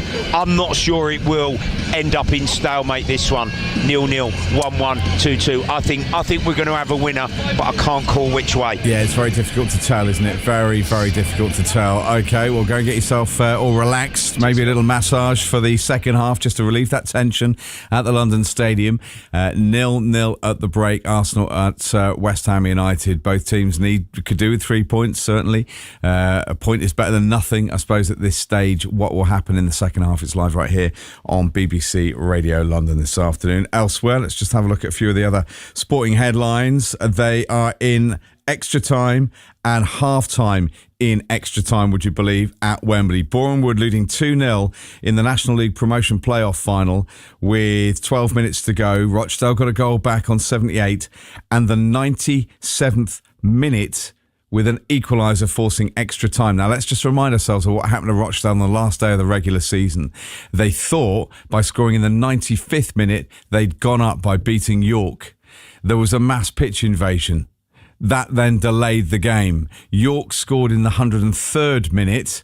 Some debate about whether it crossed the line. It did, because it was given. Another mass pitch invasion, and York went up. Rochdale were 2-0 down in that game after 70 minutes. They were still 2-0 down after 75. They're playing extra time. It's 2-2. Could still come to penalties in that match. Salford beat Grimsby 2-1 in the League Two playoff semi-final first leg. Chelsea, Manchester City in the FA Cup for women are heading potentially towards extra time. Kadina Shaw, who is heading to Chelsea, I think, in the closed season, with an equaliser for City in the 91st minute.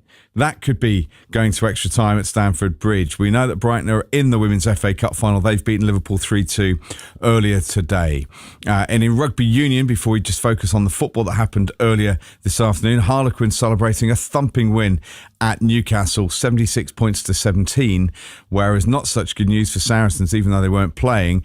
Exeter Chiefs 35, Bath 12. So Bath not able to get the result that Saracens fans wanted. It means that the Premiership table looks like this, especially in the chasing spots for that fourth spot, maybe third spot. Leicester on 57, Exeter 54, Bristol 49, Saracens 47. So they're 7 points off Exeter. They do play each other on the last game of the regular season. Earlier today, we brought you commentary of Crystal Palace's home game with Everton. Twice having to come from behind did Crystal Palace. They conceded early in both halves.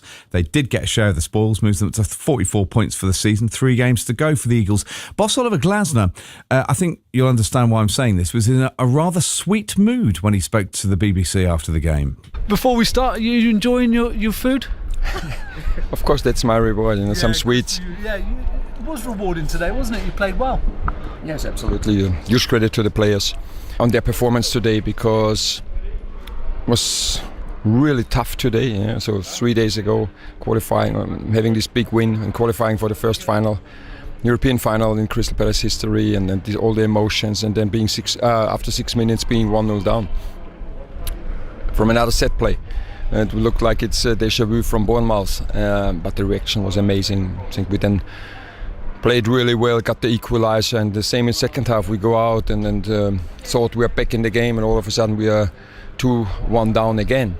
And then the reaction was amazing, really amazing. So the energy, the way we played, the belief we had, the chances we created, and then getting the equaliser, and also afterwards, it felt like Everton had a game 3 days ago, and we looked so fresh and so sharp and always tried to win the game. So huge credit to the players. You just mentioned there the chances you created. Did you think in the second half one of those chances could have ended up you taking the whole 3 points? Of course, yeah. Yes, it felt like this. But again, there's nobody to blame. Everybody gave his best. And at the end, we're always talking about the performance, and if we perform like we do today, and not just the mentality, also the way we played, the way we created these chances against a deep block, and it's not so easy to create many chances against Everton when they defend that deep. They're physically very strong, and it's not so easy to get the ball in, or if you get the ball into the right areas, they are defending the box very well. But we had answers, many different answers, and that what really looked great today, with the mind. Ismaila Sarr is now up to 20 goals for the season. He's one of many players that's really improved during your time at Crystal Palace. How much satisfaction do you get as a coach to see players that you kind of nurtured and helped become better? Yes, I think that's what I get paid for. So it's I think I mention it quite often in Germany. When you finish your coaching program, you get, let's say, the title football teacher. Yeah, and I think it is teaching the players, helping them, supporting them, showing them solutions, but just the solutions that suit who they are. So we never want to change somebody. So we want to that every player plays with his strengths and just showing him options where the player can show his strengths. And Ismaila, from day number one, he worked very hard. He was always listening and trying. And now he's such a threat in every single game. He looks like he scores. He always has 2, 3, 4 chances. He's always there. He's of course full of confidence, and this should stay until the end of the season, and of course also for the World Cup then. Adam Wharton's so close to breaking his duck that you've heard the song from the fans. They'll be on the pitch if he scores. It'd be lovely for him to get a goal before you leave. Oh yes, he will. I said to him, maybe he saves it for the final, I don't know, but he comes closer and closer. It's the same, because his game was usually maybe 10-15 yards deeper, and then I think he has his most assists in our team in all competitions. So that and we always talking about him. Okay, try to get your game also maybe 10 yards higher, then you also can score yourself. That's what we want. That's what we also need. We had Daiji Kamada's goal against Shakhtar. We also need this from central midfield, and he's coming closer and closer. He had the assist against Shakhtar. So he hit the post today, and I'm quite confident that he will score until the end of the season as well. Well, let's get some reaction from last night as well. Brentford beaten 3-0 by Man City, who closed the gap at the top of the table as a consequence of that. It was 0-0 at the break. Doku breaking the deadlock. City went on to score 2 more goals. Here's the thoughts of the Bees boss, Keith Alexander. Kevin, disappointed, naturally. I think we're quite brave in the way we approach a game. We knew it was going to be very difficult. I think you could see by the urgency of City tonight what they're trying to get from the game and what's at stake for them. So we knew we'd have to play very, very well. We knew we'd have to be very diligent in everything we did. I thought the approach from our players showed nothing but bravery. Won the strike, first one, scruffy goal, second one, and then the two of them were obviously chasing the game. But within that, obviously, we had real key moments where we felt we could have and should have done better. First goal, did that change everything? Because certainly first half, you may have been under pressure, but you were absorbing everything reasonably comfortably, I thought. Yeah, I thought we defended magnificently, and then we threw punches to a point in the first half. We wanted to try and play a little bit more through them in the second half and play with a touch more bravery to take those first 2-3 passes to then penetrate. And it's an unbelievable strike. But then from that, I thought we reacted really well. Should have had a penalty, key moment. But our players kept going till the end, so I have nothing but pride every time I look at them. Which one was that? I know there were 2 strong shouts for a penalty. Was it the second one on Kevin Schade? I just look at the second one, and every time I've looked at it, and I've looked at it 3 or 4 times, there's no way Kevin would go down. And the comment that was made was there wasn't enough contact. But Kevin's one of the quickest players in the league, and when he's moving at such speed, it's only going to take a little bit of contact. He's got the goal gaping. So for me, that one is a penalty. Different game to the one that was played earlier on in the season when they beat you at your place. But what was the attack? What was the approach that you took for this one that you learned from the first one? First 2? Yeah, I suppose the first one, and I think it was October, we're on a bit of a journey as a team. We played a slightly different system. We've come on a lot in terms of our the confidence we have in each other, the trust that we have as a group. So I wanted to come and play in a brave fashion. That's not to take this game lightly in any way. And the obvious one will be the scorelines, but I thought there was so much to take from today's game in terms of what we could have achieved from it. And the bar was always going to be really high to hit today because of the nature of the opposition. And 2 to go, what would be your message to Bees fans who are maybe feeling a little bit deflated this evening? Look at that European place. It's still there. It's still in touch. Yeah, the message is pretty clear, really. We've got 2 huge games. Our last home game against Crystal Palace next weekend, and I have no doubt the G-Tech will be rocking. I don't think Brentford fans are deflated to be at this stage of the season and still with a chance of Europe, if I'm honest. However, I also don't necessarily think either with a penalty. Kevin Schade, the first one in particular, dreadful first touch. Right, we're going to be back at London Stadium shortly. It is a huge second 45 coming your way. West Ham Arsenal next. BBC Radio London. at breakfast. Your reaction to what we're seeing right now. It is unusual to have an outbreak like this. I want to kick off with that news that we've heard overnight that the US... We have had a mega response to our first special report on this. One of the big questions... We've been hearing from Londoners. It is going to be, a topic of... Aaron Paul. Riz Latif. The floor is yours. Tell us about your experience. I find it fascinating to look into. What an absolute joy to speak to you this morning and what you're doing there. And for Breakfast. Weekdays from 6. Just ask your smart speaker to play BBC Radio London. Total Sport Live. BBC Radio London. Yes, it is Total Sport on a Sunday afternoon. The teams are just emerging from the tunnel at the London Stadium for the second half. 0-0 West Ham United against Arsenal. Arsenal need the win for the title. West Ham need the win for staying up. What is going to happen after the break? Who knows? The only people who can tell us all about it are our commentary team. Bradley Allen, former Premier League striker, alongside Andy Rowley. Who knows what's going to happen here in this next 45 minutes, Phil? I just glanced down at the benches and one name just stuck out to me, Max Dowman. We saw what he did, Bradley Allen, just a month or so ago to keep Arsenal on track. And who knows who will be the star in the second half to try and make their team's fans' dreams come true this afternoon, because West Ham desperately need the victory for their survival hopes. Arsenal, so important that they win to keep Man City at arm's length in the title race. So much riding then on this second half, and we'll be bringing it to you live here on Total Sport on BBC Radio London as the two sets of players are out on the field of play. There's going to be a change for Arsenal. It's going to be Calafiori who's going to make way, and he is going to be replaced by Christian Mosquera. That probably means that Lewis Skelly will move to left back and Rice will go back into the midfield. That's what I'm expecting. We'll come to Bradley Allen on that very shortly, but West Ham unchanged with Mads Hermansen in goal. A back five today of Aaron Wan-Bissaka, Konstantinos Mavropanos, Jean-Claire Todibo, Axel Disasi and El Hadj Malik Diouf. Matthias Fernandes and Thomas Souček in the midfield, and then Jarrod Bowen, Crysencio Somerville and Tati Castellanos in attack. Castellanos and Somerville both on yellow cards, by the way. And Arsenal with David Raya in goal. A back four now of Christian Mosquera, William Saliba, Gabriel and Miles Lewis Skelly. A midfield of Declan Rice, Ebere Eze and Martin Subamendi, who came on for Ben White, who was injured in the first half, and then Leandro Trossard and Bukayo Saka, the captain, either side of Victor Gyökeres up front. I'll run you through the benches in a moment, but West Ham in the claret shirts, white shorts and claret socks, and white socks I should say, and Arsenal, it's kind of mirror image really, in the white shirts or cream shirts, claret shorts and claret socks.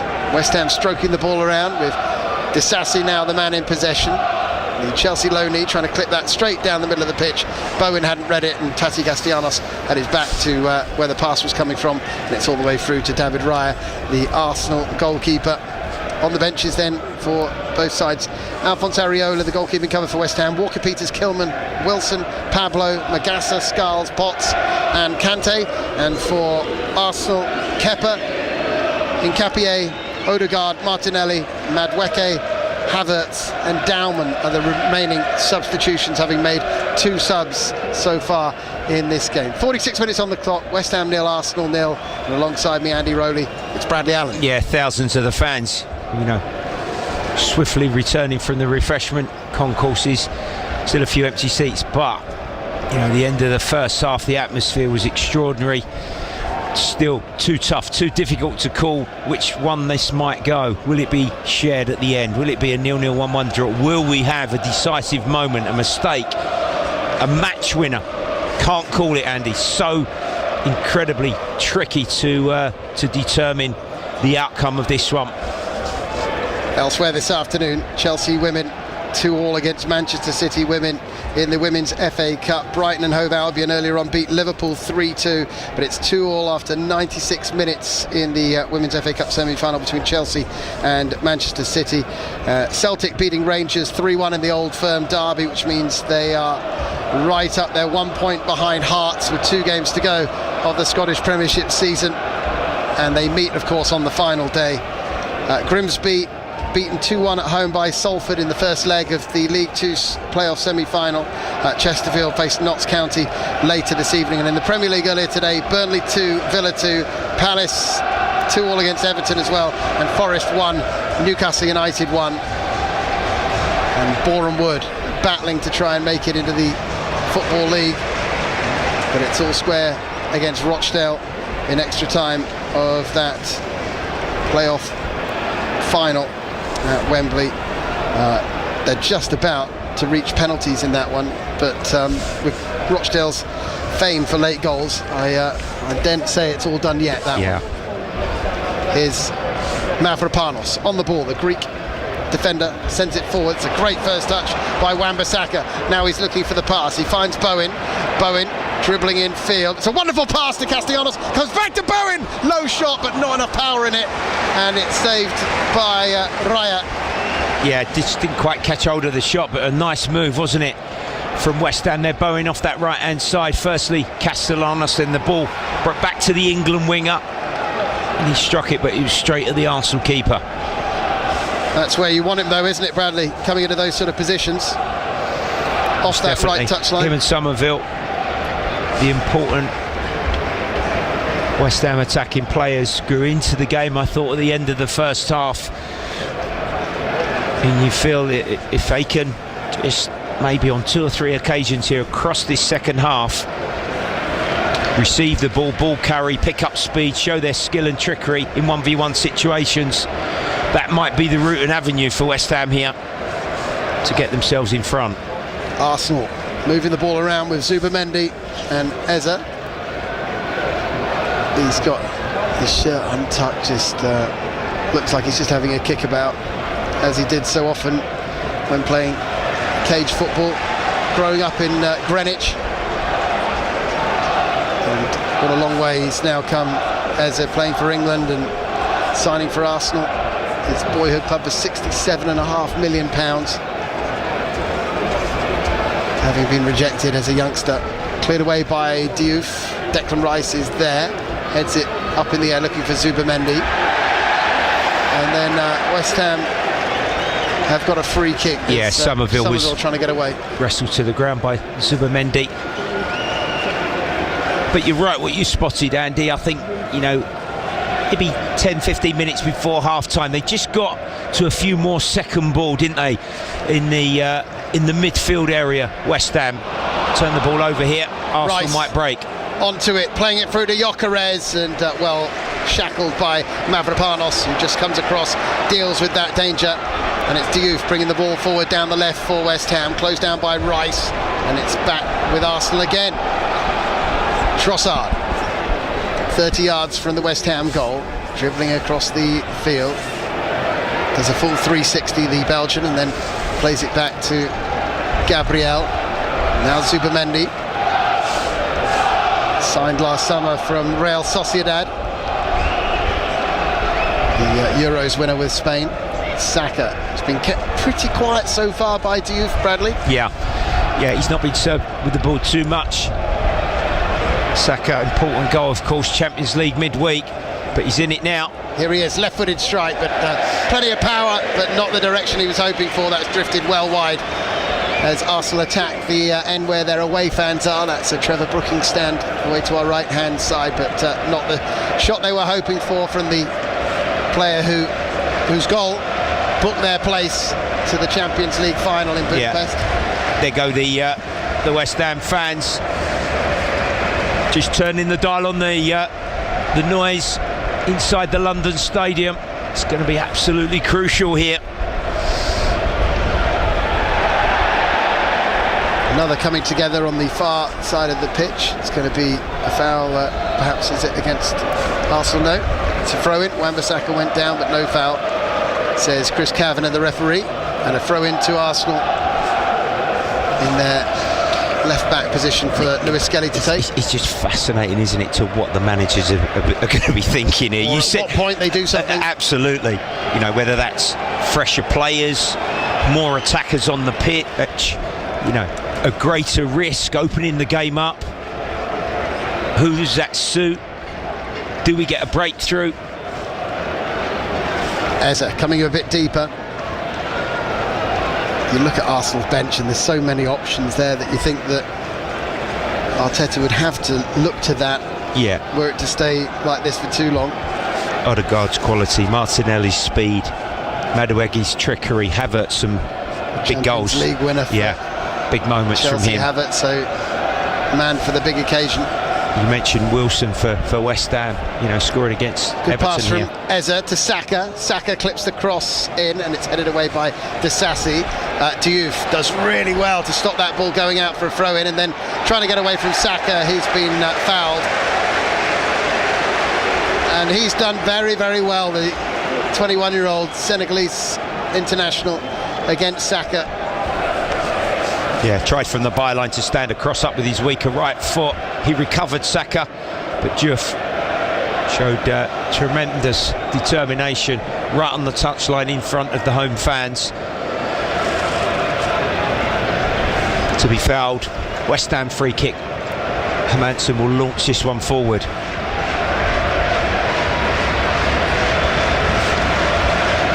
So forward it goes. Declan Rice is underneath it, heads it out for a West Ham throw-in. Arteta gives the ball to Diouf. In a manner of speaking, kind of dropped it in front of the West Ham defender. And Diouf's throw-in down the touchline finds Castellanos. He's got two Arsenal players right on him. Flicked it against Saliba. It hit his arm, but I think the referee felt his arm was in a natural position and wasn't going to give a free kick against him. Now Saliba looked like he'd dallied on that. Castellanos runs onto it, lays it off to Bowen. Yeah, it wasn't a convincing decision, was it? Well, he was by the referee. Throw-in, wasn't it? But it wasn't the given. whole Suddenly he was panicking. Sphere of the ball over the touchline on West Ham's left-hand side as Castellanos tried to keep it in play. I'm not so sure, but Arsenal are breaking. They've got numbers on the right-hand side. Eze's not quite going to reach that one on the counter. Well, the West Ham fans cheering every moment where Arsenal make a mistake at the moment. That's just ratcheting up the pressure at the moment.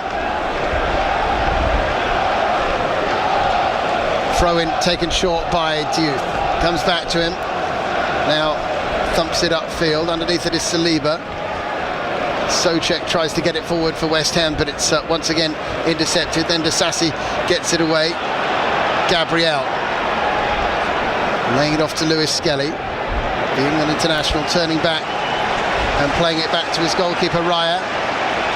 Crowder absorbed by this now. 55 minutes gone. It was a very slow start to the game from West Ham, but they've built into it. As Rice has it in the D on the edge of his own penalty area. Plays it short, and now it's with Zubamendi. Very low centre of gravity, Zubamendi. Sort of shuffles around and just keeps it very simple, beautiful passing. Went a bit tighter there, West Ham. Did that a couple of times in the first half, inside the Arsenal half of the pitch when Raya didn't boot the ball longer, tended to play shorter, and West Ham pressed, disciplined, working hard, not allowing Arsenal to sort of comfortably progress up the pitch, although Lewis Skelly's driving forward there on their left. Lewis Skelly forward down the left-hand side of the pitch. Still a teenager, Miles Lewis Skelly. He's achieved so much, scoring for England and being such a big part of this Arsenal team over the last year or so. Mosquera. Eze to Declan Rice back here at London Stadium. He's the only player in both squads that was in that team, in either team, when West Ham last beat Arsenal at home in 2019, and he scored the winner that day. The only time West Ham have beaten Arsenal in the league at home since 2006. Here's Saka. Again, he's got underneath it. Yeah, a shot from in front from long range. Again, West Ham sort of had enough players in that area in the vicinity to force him to lean back and strike it over with his trusty left foot. I think Mikel Arteta, Andy here, he's going to blink first. Just with his coaching staff, he's considering some changes. There's a good few players away to our left-hand side warming up and getting ready. Yeah, I mean, I can understand if Nuno doesn't really want to change it at the moment. There's no real need to, whereas Arsenal would feel that with that strength on the bench that Arteta will feel we've just got to push for this now. Don't let the game drift too much. The ball is played out from the back by Raya, just kept in on the touchline by Lewis Skelly. The West Ham fans felt that might have just crossed the line, but play continues, and it's Trossard.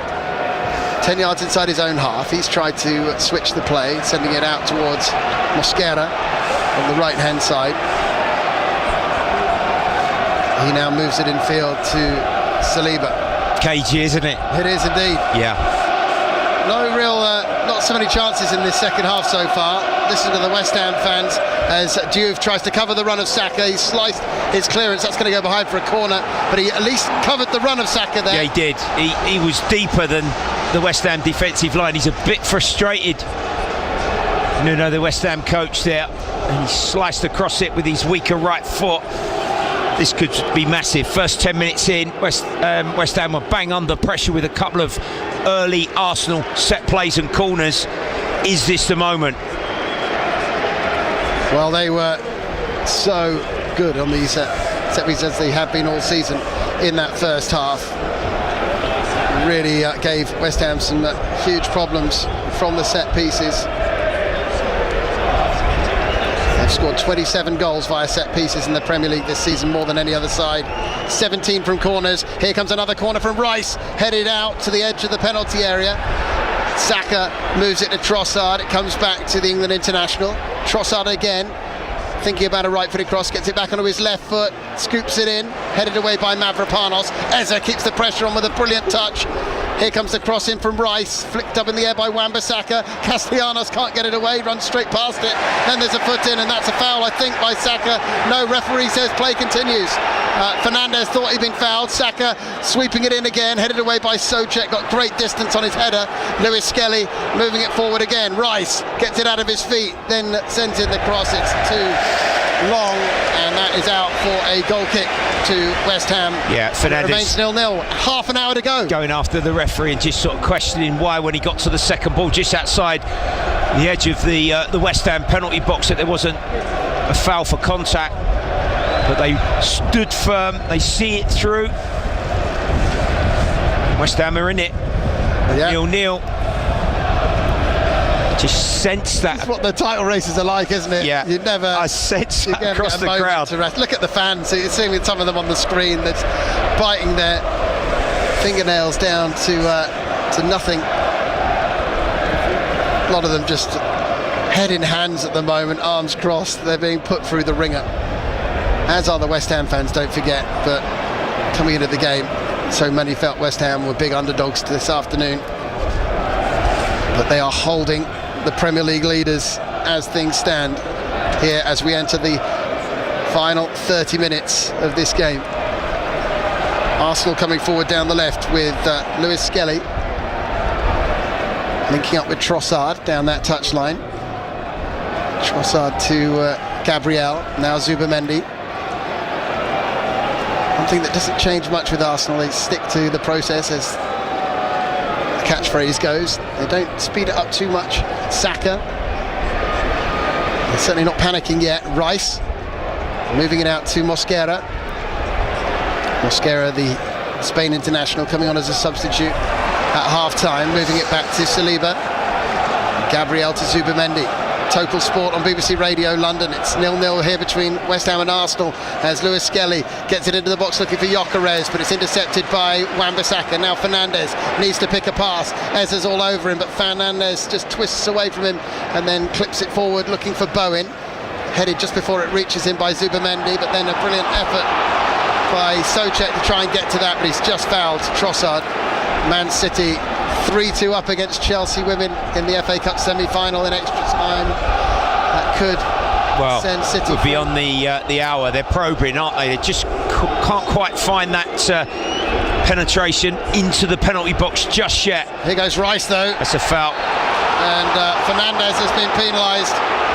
He leaps in frustration at the decision. I think more so because Arsenal, for 5 minutes, have enjoyed a lot of football. And West Ham are having to work tirelessly here from a defensive point of view. This is the moment in the game, Andy, isn't it? You could just sense it. The Gunners will be thinking, this is our chance. You know, if we can get a goal here, they could well wrap this one up. They've got to stand firm here, West Ham. Can they do it? Well, I don't think he's going to go for goal here.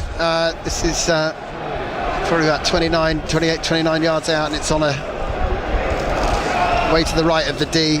So this will be most likely swept across the penalty area, with plenty coming in at the back post for Arsenal potentially, unless they do something clever and just play it short to Saka or Eze. But I fancy this will be clipped in by Declan Rice for another of these famous Arsenal set pieces.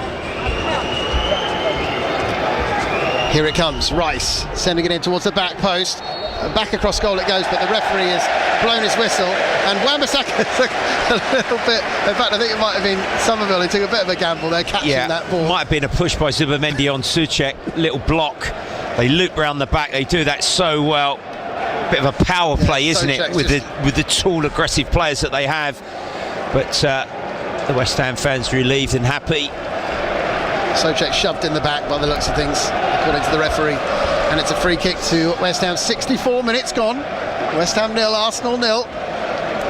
Wonder what all the Spurs fans are thinking at this stage, Bradley. Change for West Ham. I think number 19, Pablo, is getting ready.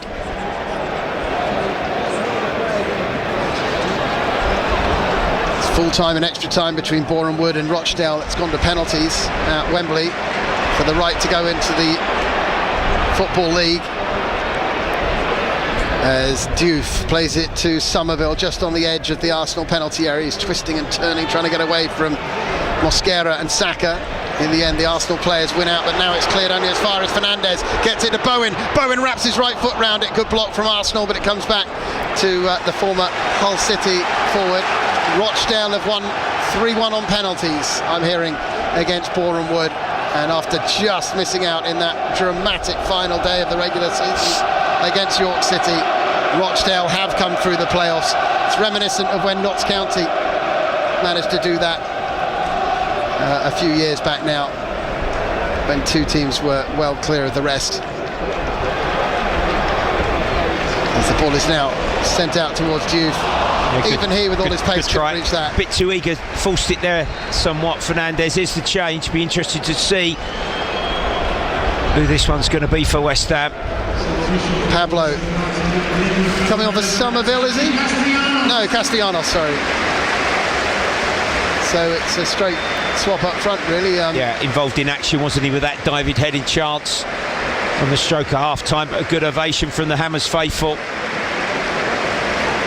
Maybe, Pablo would just sort of be an extra player at the front of the midfield, play like a false nine almost, and help then maybe skirmishes, discipline, interception to set West Ham away on 2 or 3 breaks with Bowen and Somerville. He runs tirelessly, doesn't he, Castellanos? Yeah. But Arsenal as well, they're going for it, as we expected. It's about to come on. The club captain, and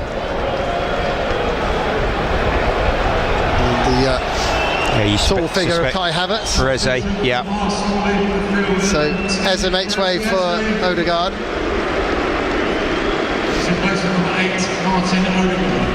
And Zubimendi, the sub, is subbed for Havertz. So Zubimendi came on, did a job when they needed him at the end of the first half, just before they made the tactical switch. Interesting, that one. Half time. But we said about attacking options. And he's shown his aces, hasn't he? Mikel Arteta, he'll be hoping there's an assist or a goal amongst them. Good pressing from Pablo. Yeah, he's put Raya under a bit of pressure, but he still makes the clearance. A good pass to Trossard. Now Gyökeres is breaking away. I think Andy, that's really poor defending from Todibo. He's going to get booked from Todibo before then, because he could see first action. Pablo's fresh, sprinted, forced Raya to not the best of clearances with his left foot towards the halfway line, and he wasn't tight to his man. And then Arsenal flicked it round the corner. Havertz broke down the left, and he got back and he clumsily fouled. He should have prevented it at source on the halfway line. And West Ham now, once again, have got another difficult set play that's going to be swung in to defend. As things stand, West Ham level on points with Spurs, but still in the relegation zone by virtue of their goal difference being 10 less, or 10 worse than Spurs. And Arsenal 3 points clear at the top of Manchester City, but having played a game more, the goal difference is only one better. City playing Palace on Wednesday, and they can do something about that goal difference potentially. Rice clipping in the free kick. It's almost gone all the way through. There's an absolute scramash on the floor. Then a shot that is blocked on the line by Mavropanos. Still not cleared by West Ham. Now they get it away only as far as Rice. He sent it back in left-footed, and then hack cleared by Wan-Bissaka. Yeah, we might get a VAR as well. Bowen's pressing Lewis Skelly, last man. West Ham are trying to break. Odegaard getting it forward again. Trossard, brilliant bit of skill to get away from a couple of West Ham defenders. Now he's going to draw the foul. And, yeah, they're surrounding the referee. Was it a handball? Couldn't see that, Andy, could we, from our vantage point? There's too much happening in there. Let's have a look. Well, yeah, he's on the floor. Him to resign. She also said the potential leadership contender, Andy Burnham, should be allowed to stand as an MP. Was his arm before that as well? I'm not sure. You don't blame Arsenal. They've got to ask for it, haven't they? They've got to... Well, they'll be having a look. Push for a check now. here. I did mention the technology. Darren England. He'll be taking a close look at this, along with his assistant, Akil Halson. It appears the check is over, Bradley. And it's no not handball. It's not a clear and obvious mistake by the referee. Trossard's still arguing, though, and it wasn't isn't intentional. Odegaard saying get on with it to Trossard, because time is of the essence, isn't it? 20 minutes to go, Bradley. Yeah, I don't even think, from his horizontal position, he knew that the ball was there, Pablo, did he? Well, it's a result neither team necessarily really want, but as you said, Bradley, West Ham, it would be out of their hands, but they've still got winnable games, right? I agree. So, as Nuno has said repeatedly, it's going to go down to the final day. Last game, and I think they can get something at Newcastle. Lewis Skelly trying to break forward, but he's cut off by two West Ham players. Now Somerville scooping it to Bowen. Bowen trying to break away, plays it on the left touchline. Here's Diouf breaking forward towards the edge of the Arsenal penalty area. Diouf's cross, looking for Pablo, and that's a great bit of defending, I think, from Rice, who was back there. I think they're saying it's come off Pablo last. Oh wow, I'm not sure about that. I'm staggered. It's Declan Rice who's amazingly sprinted back, got in front of Pablo and volleyed it out. Has to be a corner. It's got to be. That's a dreadful decision. Brilliant cross on the run. Bowen set Diouf free. Well, it's difficult to tell from how far we are away, but even if it wasn't the final touch from Rice, it was all down to his presence there. That wasn't a easier chance for Pablo. And the ball's just touched the corner flag and stayed in. Mavropanos can break away and send it upfield for Pablo to chase. Good defending there by Saliba. There we go. Just out for a throw-in. A moment of indecisiveness from Arsenal. Bowen's in a good position here. Can he force a set play for the Hammers? Bowen near the byline, plays it back to Souček. Clipped in, looking for Fernandez, comes out to Disasi. Shoot is the cry. Well, they haven't lost their sense of humour.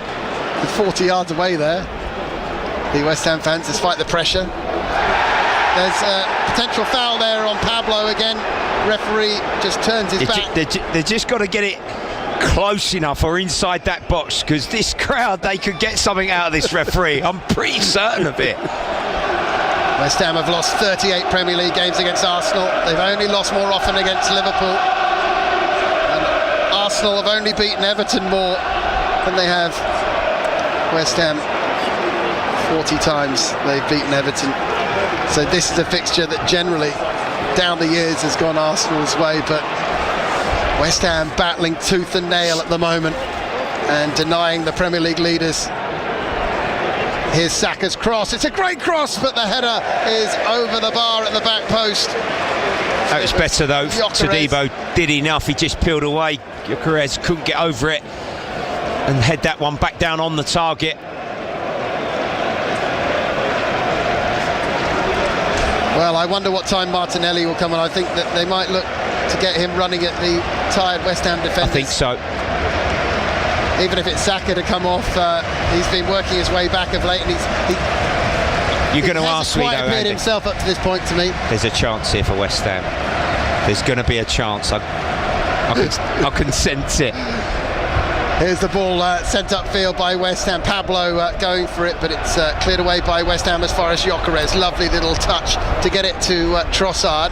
Trossard dribbling forward now, cuts back onto his right foot. He's got support here from Havertz, the German international, linking up with Trossard. Then Lewis Skelly giving a shout by the Arsenal fans. Rice, it's opening up for him, gets into Saka. Hermansen comes out and dives at his feet. The flag goes up anyway. It was offside. Hermansen wants a quick restart. Good goalkeeping from Rice, him. though, wasn't it? His start position and sweeping up there. What a pass. Give the defenders the eyes. Threaded it through the needle there, Declan Rice. Top play from him, but Saka just run a fraction early. Ball is off a defender, comes to Matheus Fernandes. I did see Arsenal beaten here in the League Cup a few years back. Here's a good cross from Diouf again, but no one coming in really at the back post, but it has come all the way to Wan-Bissaka. They've got plenty forward here, West Ham, giving this a right go, as you would expect, but it's not like they're sitting in and waiting. They've got plenty of players in the box here, West Ham. They know how valuable a win could be. It's broken again for Wan-Bissaka, edge of the box. They're getting in each other's way slightly here, but now it comes to Bowen. Bowen, right-footed cross, and it's actually turned into a shot at the near post, which Raya has had to tip over the bar. Yeah. Listen to the roar. 15 to go. It's West Ham 0, Arsenal 0. Crowd are pumped. Probably the best outcome, in all honesty. It was only really Somerville that was pushing to get inside the 6-yard box and get on the delivery. Took no chances, David Raya, at his near post at height, parried it away. Bowen corner. Is this it? 75 on the clock. Bowen with the corner from the right, left-footed delivery. It's in towards Mavropanos. It's cleared away by Raya, who punched it clear.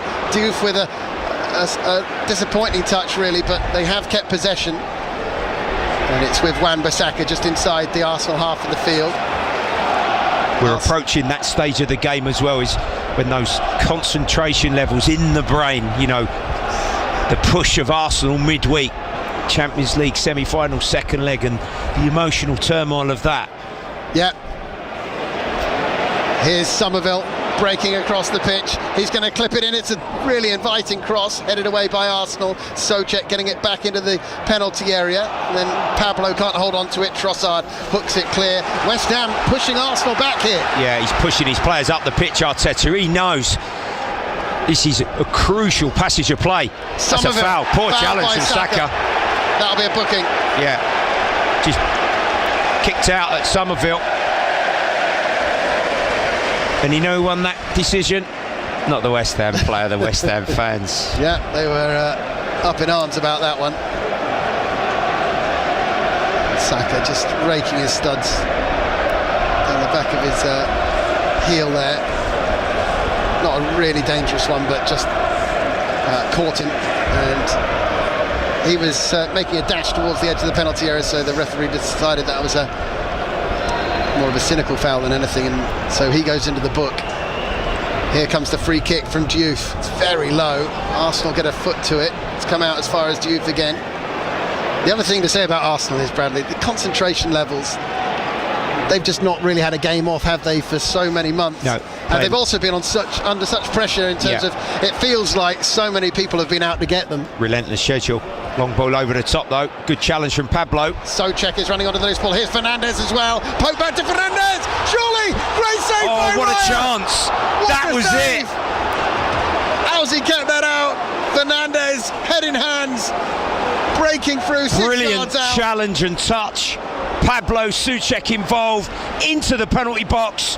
The first touch was brilliant beyond the defender, and he just stayed upright enough, Raya, there to block the effort. He took his time and in the end got too close to Raya and he's flung out a foot. He's Another crucial goalkeeping so good save. At saving with his feet, hasn't he, Raya? That's 2 this afternoon. The way that he spread himself and got in the way of that one. He one. Down, didn't he, I think? And he just refused to, the goalkeeper. What a chance, what a moment. Here's another one coming perhaps. Bowen with the corner, sending it into the back post. Back across goal from Souček, but no one able to get onto that, and Gyökeres will hoof it clear. Who would have thought at this stage of the match that it's Arsenal who are being put under this kind of pressure, Bradley? Well, we said, after a sort of a cautious, pragmatic start at the beginning of this second half, West Ham for 15, nearly 20 minutes, they've really grew into this one. They're committing bodies forward. And Somerville, lovely play. Trying to get away from Mascara, who's pulled him back. That's going to be another booking. Somerville's causing them all sorts of problems. Him with the ball as much as possible. He's putting another attacking player on, Mikel Arteta. Is it Saka to be removed? Maybe Trossard? Intriguing to see. Well, Arsenal beat West Ham 2-0 at home back in October. They've done the double over West Ham 12 times in the Premier League era, but they are struggling at the moment in this game. It's Saka to make way, and he is being replaced by Noni Madueke, the England international signed from Chelsea last summer, having won the Conference League and the Club World Cup.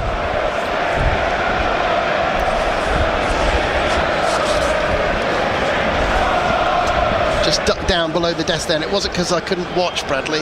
So nervous, it's because I dropped my page of the notes as the ball is flicked away as the free kick comes in from West Ham, and it's gone all the way out off a West Ham head, in fact, for a throw into Arsenal. I think he's pleased, relieved in a way, Mikel Arteta, because that was probably West Ham's best 6 minutes of this game. Yep.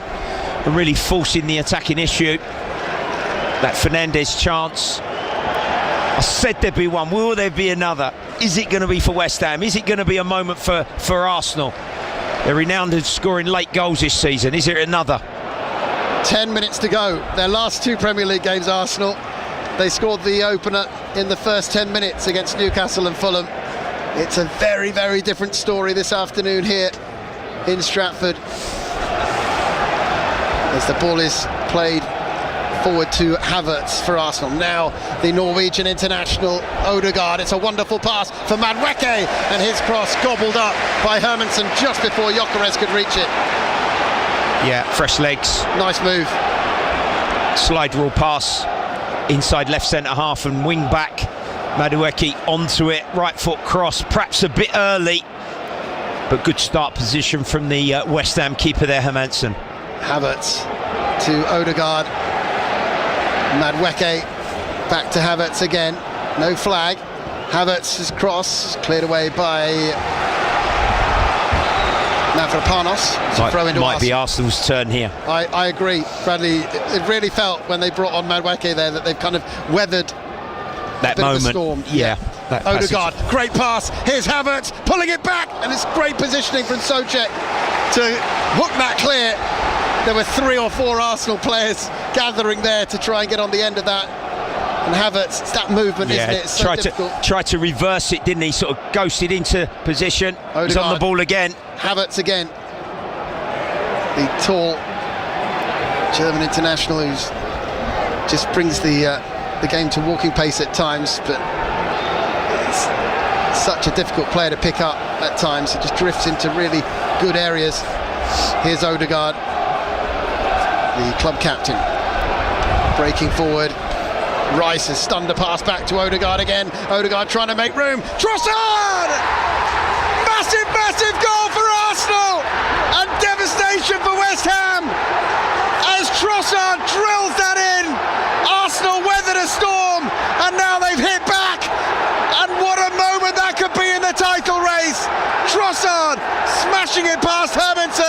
And with 8 minutes of the 90 to go, it is West Ham 0, Arsenal 1. Well, we don't know for sure if that's going to be the decisive goal at both ends of this Premier League season, 2025-26.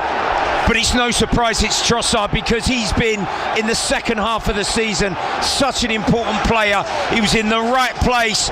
They just were turning the dial, the heat of the game, having withstood West Ham's best moment, Arsenal's fresh legs, a bit of quality. It cut back, he steadied himself and he struck the ball convincingly enough.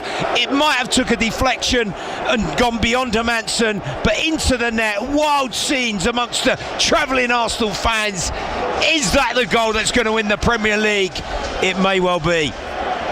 It does seem to have taken a little glance off a defender there, but he hit it well, and it's just gone through three players. He really. hit it round, didn't he? The defender, the goalkeeper was unsighted. It might have come off a lunging challenge off the studs of Souček, and it spun into the corner.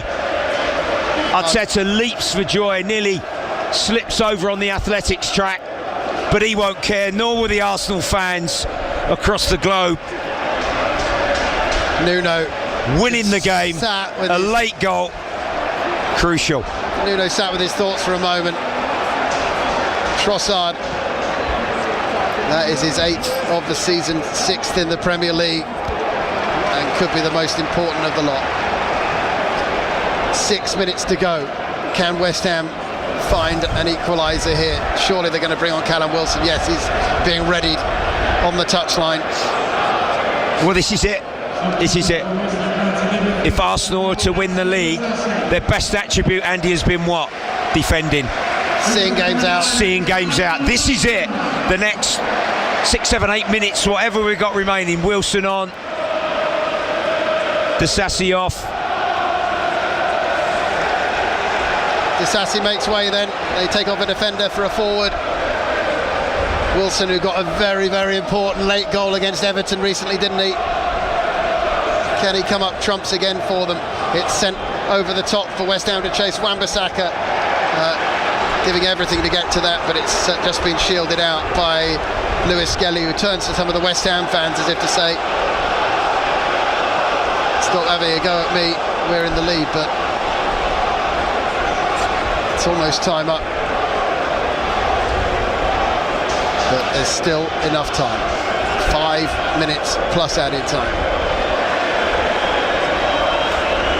How often do we see that? West Ham, it felt like they were in the ascendancy. Yeah, Fernandes' chance. Oh, wow. Matheus Fernandes' chance, such a big moment in the game when we look back on this, if it stays like this. Arsenal won the last 2 away games at West Ham, 6-0 and 5-2. It's been a very, very different afternoon, this one. They have had to work so hard to try and get this lead.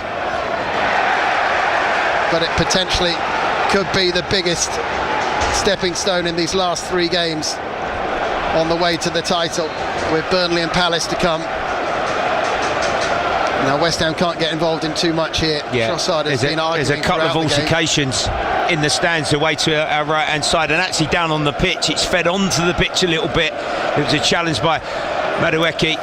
He sort of booted the ball against Pablo and followed through a little bit, not too much. But the West Ham sub wasn't too happy. Bowen's just saying to Madueke, as are some of the Arsenal players, just calm down. Arsenal are potentially moving 5 points clear here, having played 1 game more than Manchester City. It would still be very much in their hands.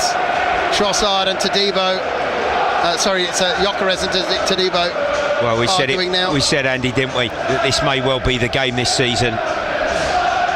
Are there further twists, or are Arsenal going to see this one through? Fernandes playing it back. Now it's launched forward. Gabriel is there to head it away, and then the referee has stopped play. Well, there's no flag. What for? Why? What has he given there? I'm confused. Bowen challenge, maybe on the long ball. It's almost like he looked round to the assistant to say offside, right? And then blue, but maybe it was a challenge from Bowen, but perfect for Arsenal though, all of these stoppages. Exactly. It's diffused the crowd, isn't it? They were fiercely pumped. West Ham's unbeaten run at home in the league is under threat here. There's a red card, is there? Yeah, it's for one of the assistant coaches. It's an assistant coach of West Ham. I think he's gone after the fourth official, and that's been relayed to the ref. Anyway, this is, again, time wasting for Arsenal. Perfect. More time out of the game. We've got 2 in a minute. A trip off the ball was the decision there from the referee against Bowen. So 2 minutes to go.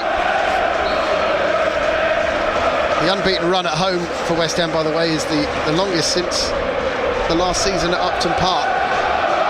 6 games in a row unbeaten in the league, but in the Premier League, but it's very much under threat here, with Arsenal leading 1-0 thanks to that goal from Trossard.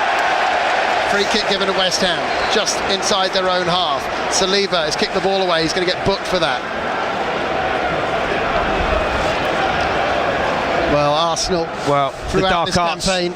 Yeah, the Arsenal show, they're producing it here, but West Ham do have a free kick just inside the Arsenal half of the pitch on the angle, which Fernandes is going to clip forward.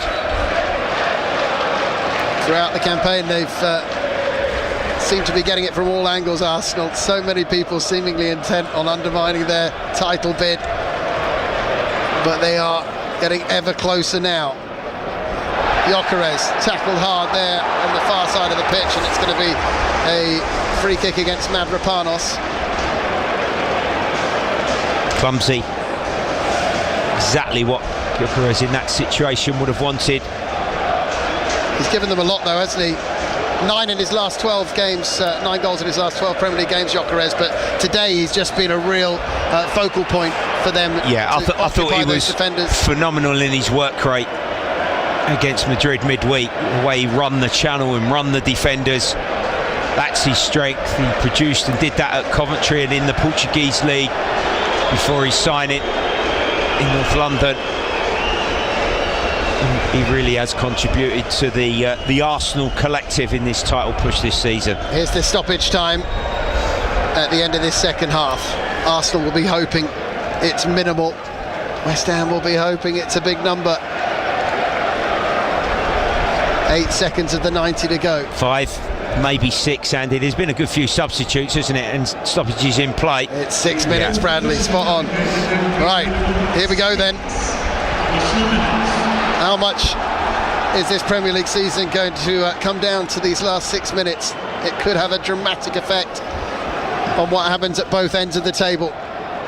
Todibo backpedaling, heads that ball away as it's sent upfield by Raya. Now Pablo battling for it in the centre circle. Rice wins it, and it's clipped out towards the right for Arsenal. Madueke challenging for it. Diouf, though, gets it upfield, looking for Callum Wilson, who's hardly had a touch since coming on.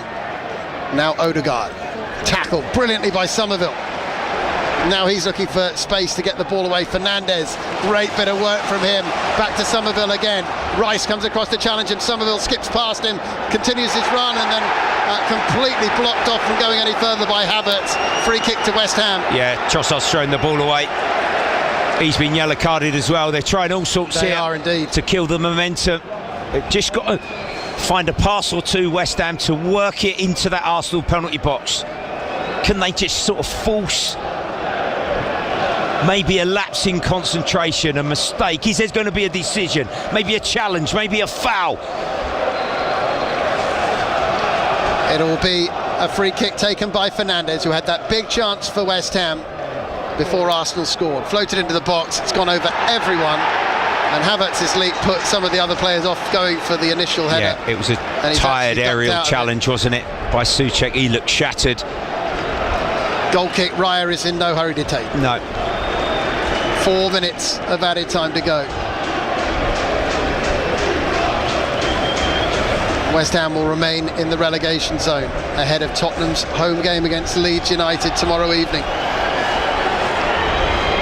Total Sport tomorrow night, coming live from the Den. Millwall in the Championship playoff semi-final second leg against Hull. It's all square after the first leg.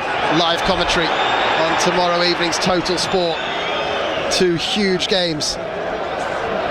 And what will be the outcome of this one? It's not quite over yet. Wilson tries to touch that away from Saliba, but Gabriel is there to cover his centre-back partner, as is so often the case.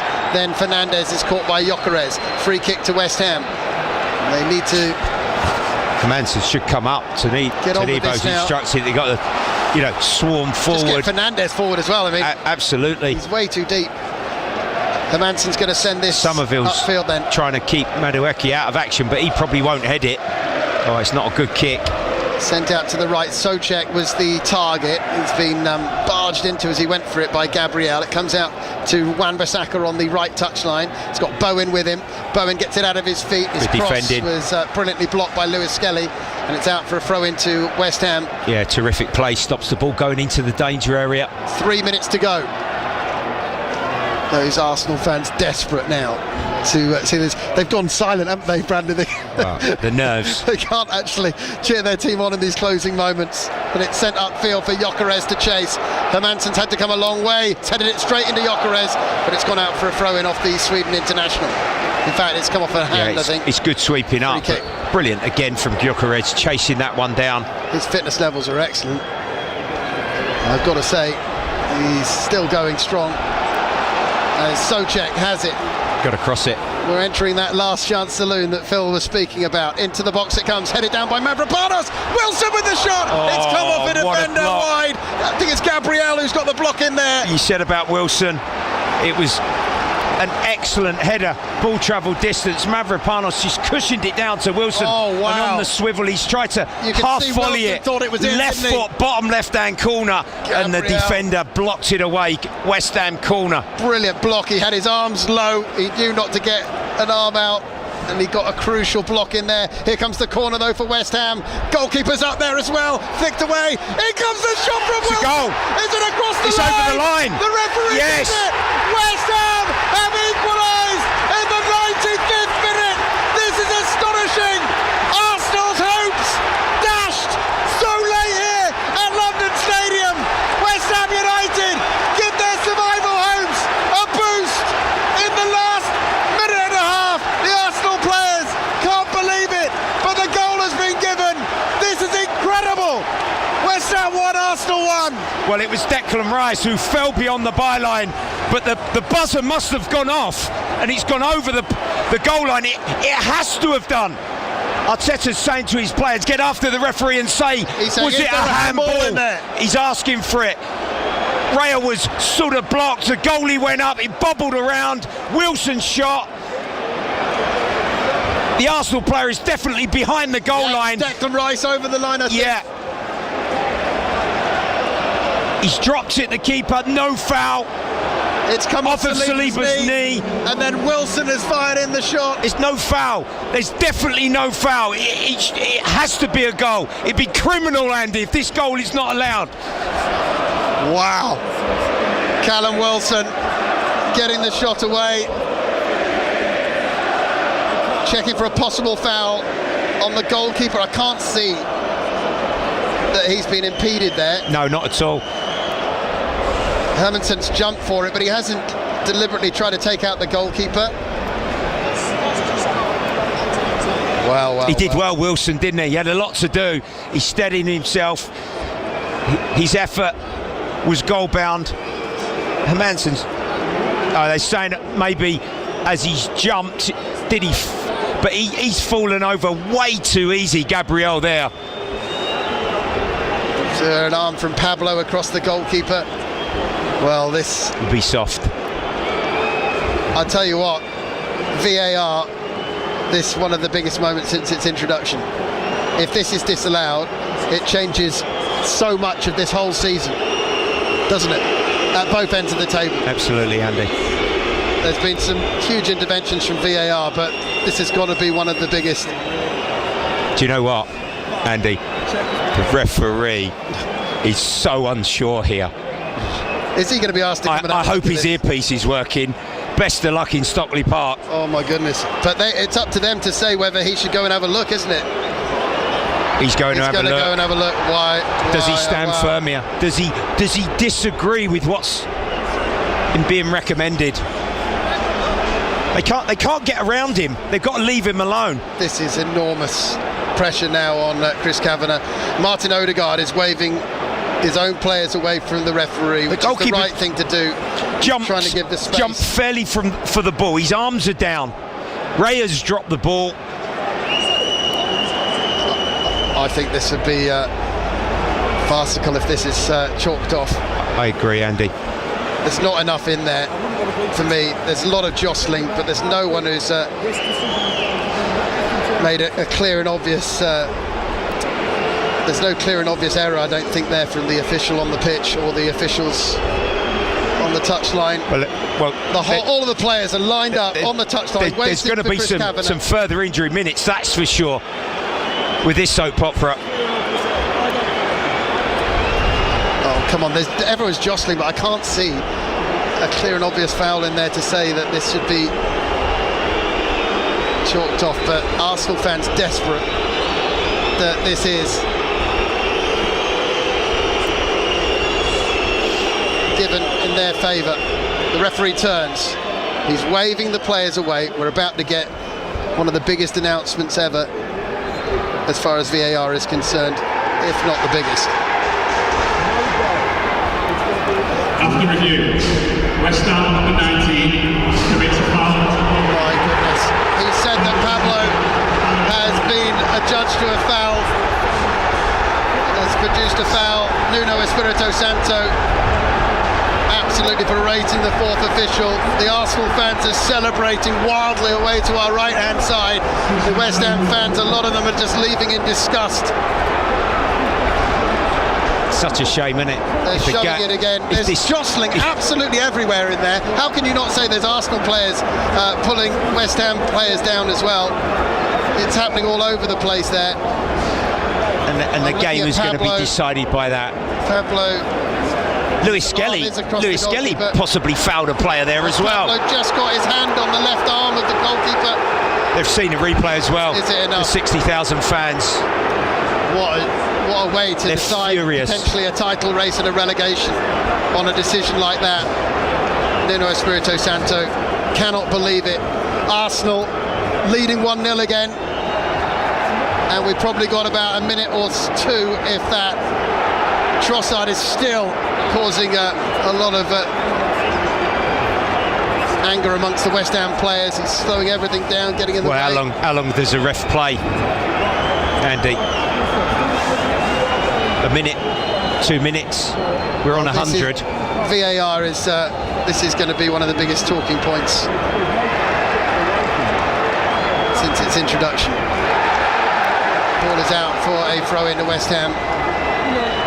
This game was always going to be so pivotal at both ends of the table, and it's going to be potentially decided upon a moment like that. Last chance for West Ham. He wasn't certain, the referee. I can assure you of that, Andy. What a position for him to be put in there. Ball is back from Diouf to Hermansen. They've got to get it forward. Forward it goes now, flicked on by Todibo, headed away at the back by Arsenal. Todibo gets it forward again towards Callum Wilson, who's had a couple of huge moments since coming on. He's got it on the edge of the penalty area, clips in across, it's a good delivery, comes off two Arsenal defenders. They haven't got it completely clear. Here's Somerville, surrounded by Arsenal players, trying to get away down the left. It's cleared away by the Gunners, off Trossard for a throw-in, and there is the whistle, is it? The referee has given the throw-in. He hasn't blown for full time yet. Again, indecision. He had his arm out, looked like he was signalling end of the game there. Must cross it. Fernandez, last chance for West Ham, floats in the cross, headed by Mavropanos and wide. And that will surely be that, but it certainly won't be the end of the discussions about this game. There is the final whistle, and just listen to the reaction from the West Ham fans. But there is a small portion of the stadium which is celebrating deliriously away to our right-hand side. The Arsenal fans feel that that is one giant step towards the Premier League title. The West Ham players surround the referee, Chris Kavanagh. They're absolutely furious. The celebrations for the Arsenal players. Gabriel is absolutely delighted as he embraces Saliba. But the referee is hardly visible behind all the West Ham players away to our left-hand side. This one will be talked about long and hard into the night. And for those Spurs fans, it might well be a decision that they're cheering as well, despite the fact that it gives Arsenal the 3 points. Man City fans will also be distraught at that decision. You can hear some of the West Ham fans as they come past us just how angry they are by how that turned out. And all I can say is what a shame that things get decided in that kind of fashion. But that is what happened. What happens now with the VAR system. And for Arsenal, they will probably feel that the right decision was made with Pablo fouling the goalkeeper Raya. The West Ham fans will feel there was probably a lot of jostling going on in there, and it wasn't deserving of a foul. We'll talk a lot more about that over the coming days. But the long and the short of it is that Arsenal make a giant leap towards the title. They're 5 points clear of City at the top of the table. City have 3 games to go. Arsenal 2 games to go, and for West Ham they're still mired in the relegation zone, and Tottenham have a game in hand against Leeds United tomorrow. It's finished here. West Ham United 0, Arsenal 1. Total Sport Live. BBC Radio London. Club captain breaking forward. Rice has stunned a pass back to Odegaard again. Odegaard trying to make room. Trossard! Massive, massive goal for Arsenal! And devastation for West Ham! As Trossard drills that in! Arsenal weathered a storm, and now they've hit back! And what a moment that could be in the title race! Trossard smashing it past Hermansen, and with 8 minutes of the 90 to go, it is West Ham 0, Arsenal 1. Corner though for West Ham. Goalkeeper's up there as well, flicked away. In comes the shot from Wilson. Goal. Is it across the it's line? Over the line. The referee yes. did it. West Ham have equalised in the 95th minute. This is astonishing. Arsenal's hopes dashed so late here at London Stadium.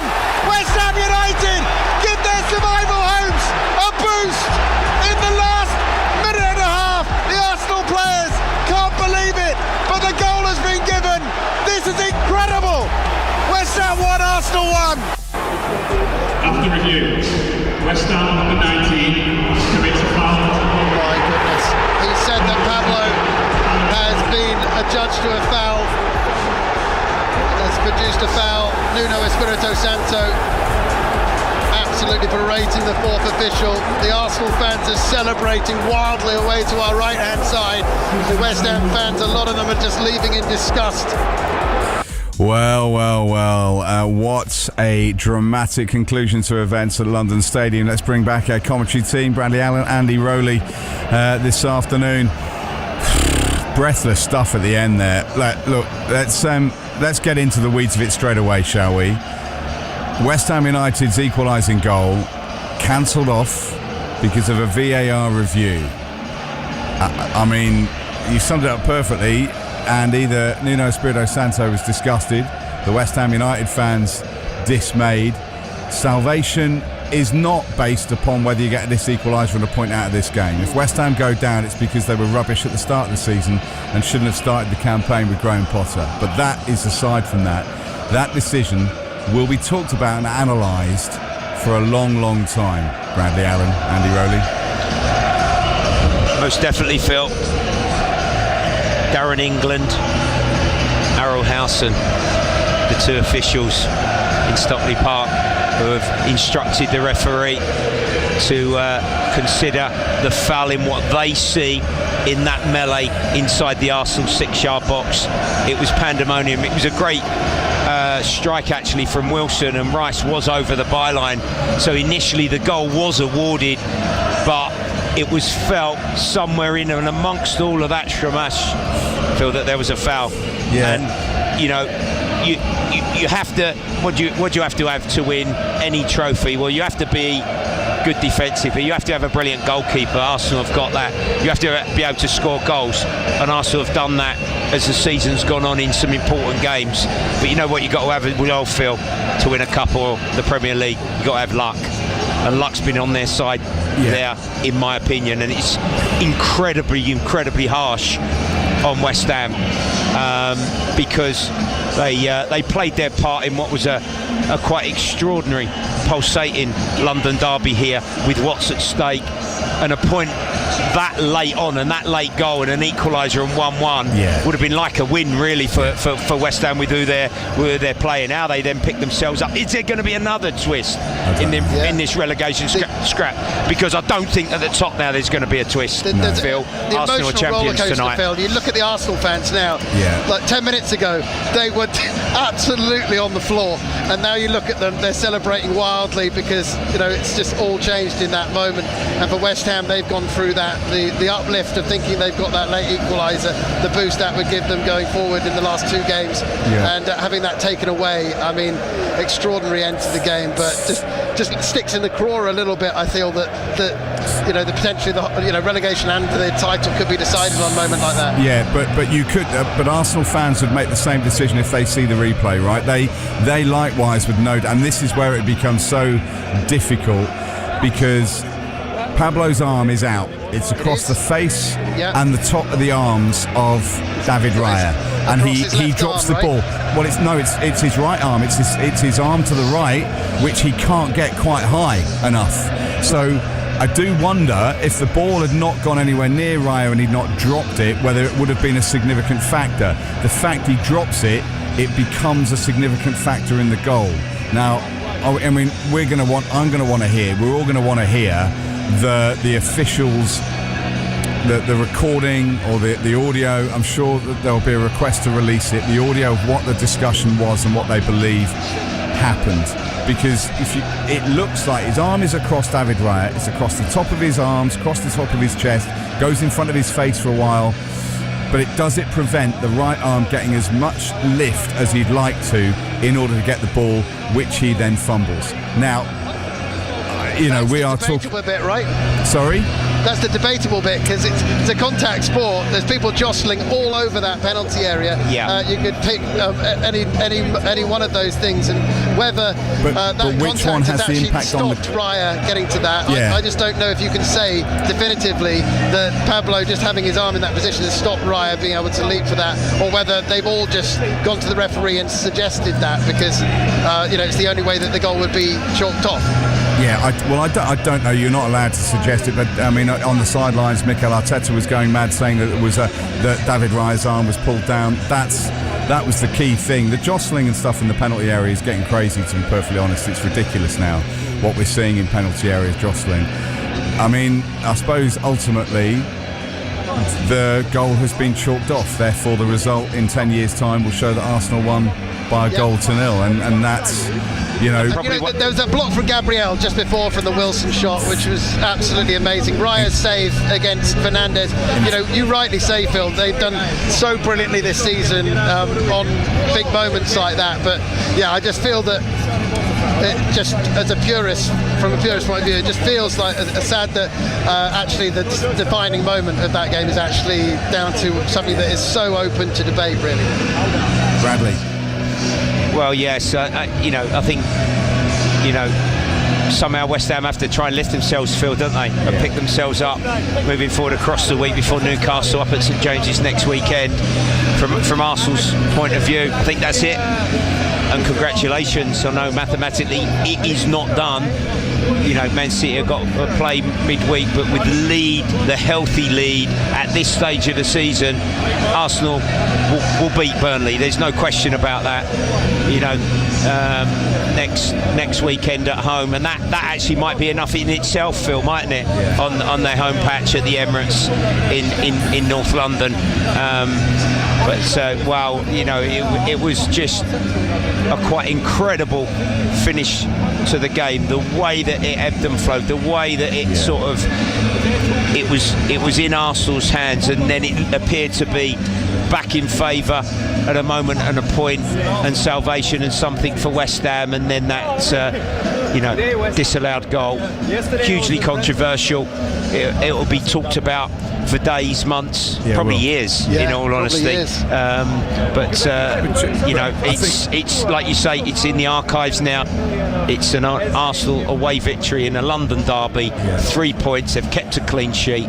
and they're going to win the Premier League title this season. I think the thing is, whatever had happened, either way, it would have been controversial. Pre-VAR, and if the goal had stood, I think it would have been controversial. And if Arsenal didn't win the title, they'd be arguing about it. If West Ham United go down, they'll be arguing about it. I mean, as Oliver Glasner said, teams don't go up, go down, win championships, lose championships based on one game or one decision. You especially across the course of the season, that's where you're judged. But it is controversial in this particular point. The only other point I'm going to make, you talk about luck as well, Bradley. You mentioned about luck sometimes. Can I also talk about, and this is a conspiracy theory, but I'm going to throw it out there after what I saw yesterday as well. Bernardo Silva should have been sent off yesterday for punching out at someone. Didn't punch his face, but he punched Nathan Collins' calf in frustration. If that had been, Man City got away with that. Bernardo Silva then played a really key role in Doku's opening goal by taking defenders away to create space inside the penalty area for Doku's goal. If he hadn't been on the park, Man City might have not scored.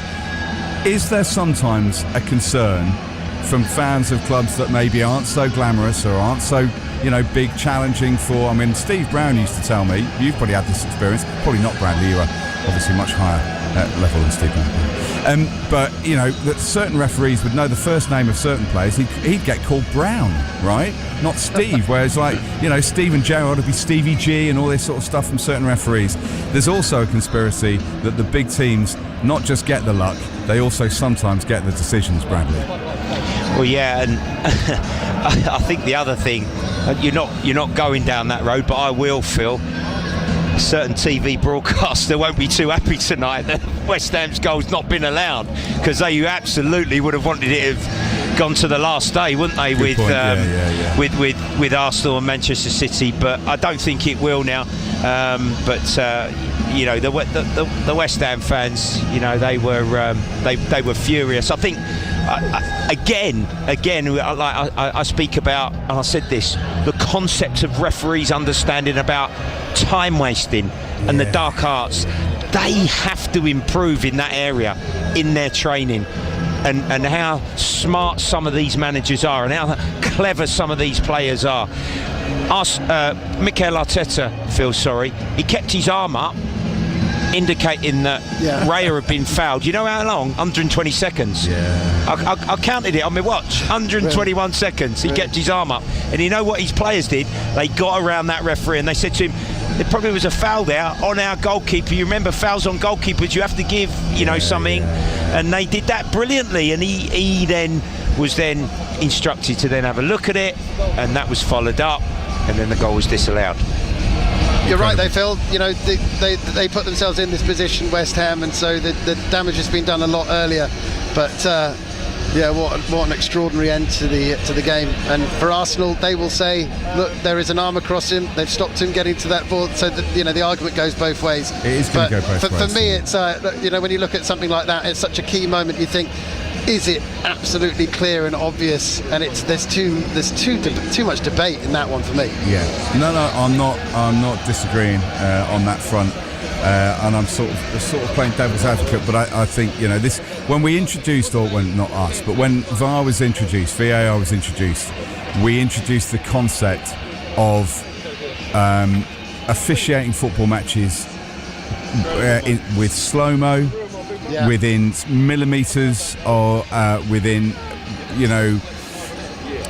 interpretation based on the video evidence rather than the eyes of the individual. But the reason why we introduced it, unfortunately, was that people, not necessarily like us, but when I say in our business, in other media businesses, coaches, were all allowed to try and dictate narrative based on officials' decisions. And the officials went, do you know what, we've had enough. We need some support. So I don't know where we're at this moment in time. We just sort of have to accept, if that goal had been allowed before VAR, ultimately you'd have to accept it. Now we've got VAR and it's cancelled it, we have to accept it. But we all have a debate, don't we? Yeah, I think when you look at it, the thing is, I think that the referees, both in Stockley Park and here, when they look at it, they say, well, there is definitely contact on his arm and therefore that has affected maybe the goal. But I look at that and say, well, was the original decision to give the goal a clear and obvious error? I just say, if you go back to that, Yeah. Is it a clear and obvious error? I just can't say for definite I that it suppose is. the problem is the referee can't see everything that's going on in No, but added to that, Phil, I think what we can't do, which is the most amazing thing about this beautiful sport, is we can't erase contact from it. Because if we start to do that, and I'm not saying that we've got that direction of travel, but like you say, when the force of just, if for example a challenge, a tackle, and then the decision on that is based on a slowdown, on a slow-mo replay. You know, where are we heading with it? And Bradley did talk about, you know, it being the goalkeeper, which is such an important part of this, because if there's a defender a forward who's getting up and just leaning on the defender, Phil, say, you know, to get that bit of extra height and be able to get the header in, they wouldn't disallow it for something like that. If a player's got a hand on the shoulder of a defender, because it's the goalkeeper and there's the arm across, I mean, I don't even see if there's enough force to really say that's a genuine foul. But I mean, I think there's a lot of Arsenal fans who would say the letter of the law. He has got his arm across him. I mean, that's a blow, as you say. They've got to pick themselves up by the feet. I mean, West Ham United, when they played Wolves and Nottingham Forest in January, Bradley, they were so poor at Wolves. They were slightly better against Nottingham Forest, but still lost at home. This is their first league defeat at home since then, by the way. They look doomed. They were 9 points away from safety. They have done so well to get to where they are at this moment in time, West Ham United. But if Spurs win tomorrow, West Ham have to win their last two games, because goal difference counts against them. Goal difference, they cannot overturn that. So if Spurs beat Leeds tomorrow, West Ham would have to beat Newcastle and beat Leeds. Yeah, it's over to Spurs, isn't it? And I think you know, not being optimistic, just, you know, how positive Nuno has been, and like Andy said, and correctly and rightly so across commentary in the second half, Nuno has stated on a few occasions it may well go down to the last game. I would expect them here to beat Leeds, last game of the season, and get the maximum points. Newcastle next week, I'm not sure.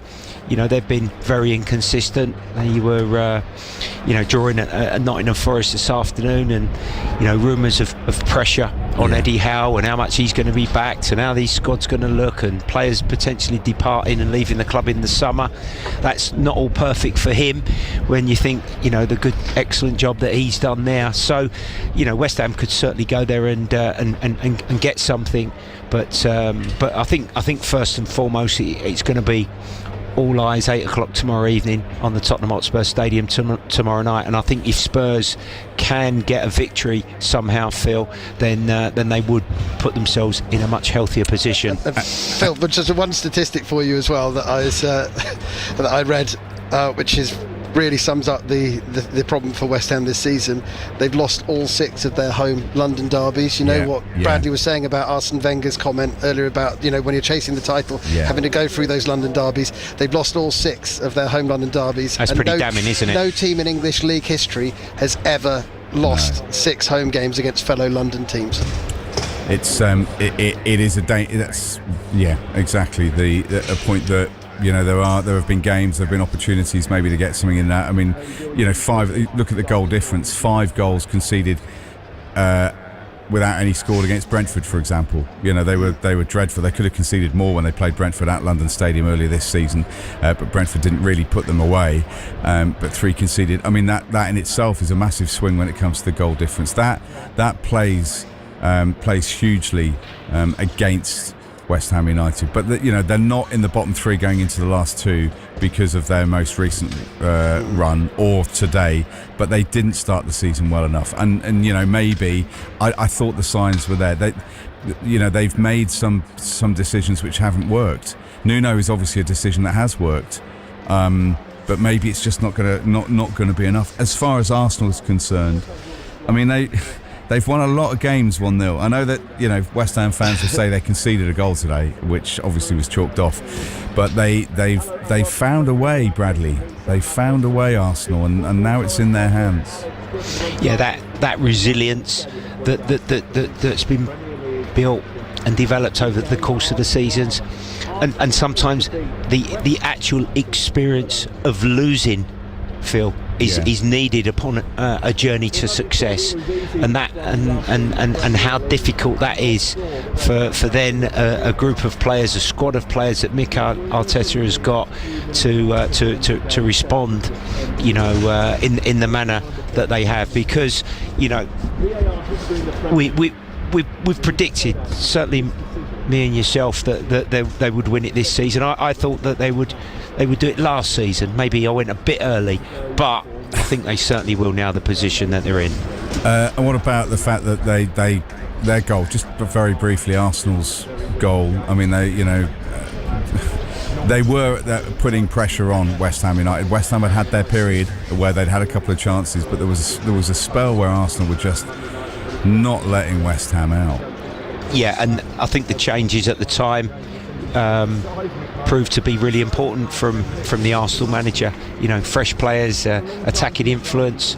It certainly gave the opportunity that he finished brilliantly, Trossard, didn't he? And he actually deserves a lot of credit, Phil, for me, because he's been a really underrated player since he signed, and he's had a fab season. Not always started, but when he has played and then had a little run, his quality on the ball and coming up with assists and some key goals, when you add and piece it all together, vitally important. Got to say, Callum Wilson as well, Phil. It just shows what a veteran and someone with experience can do, because he came on and just manufactured a couple of massive moments for West Ham. One of which they probably felt had led to the equaliser.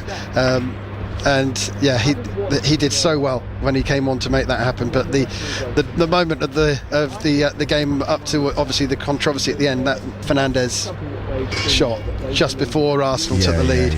Yeah, such a pivotal moment. Amongst it all, we've sort of forgot that a little bit, and we shouldn't have done, because that was a really big opportunity, wasn't it, from close range from Fernandes? But he made a fine save away to his right first half row, and as he has done across the season, and that again, the block from Fernandes was crucial. If West Ham fans need any solace, just give, if you know anyone who's a Rochdale fan, give them a call, because talking about taking it right to the end, so Rochdale, who on the last day of the season they finished second on 108 points in the National League, lost out to York because of York. They scored on the 95th minute, York scored in the 113th minute.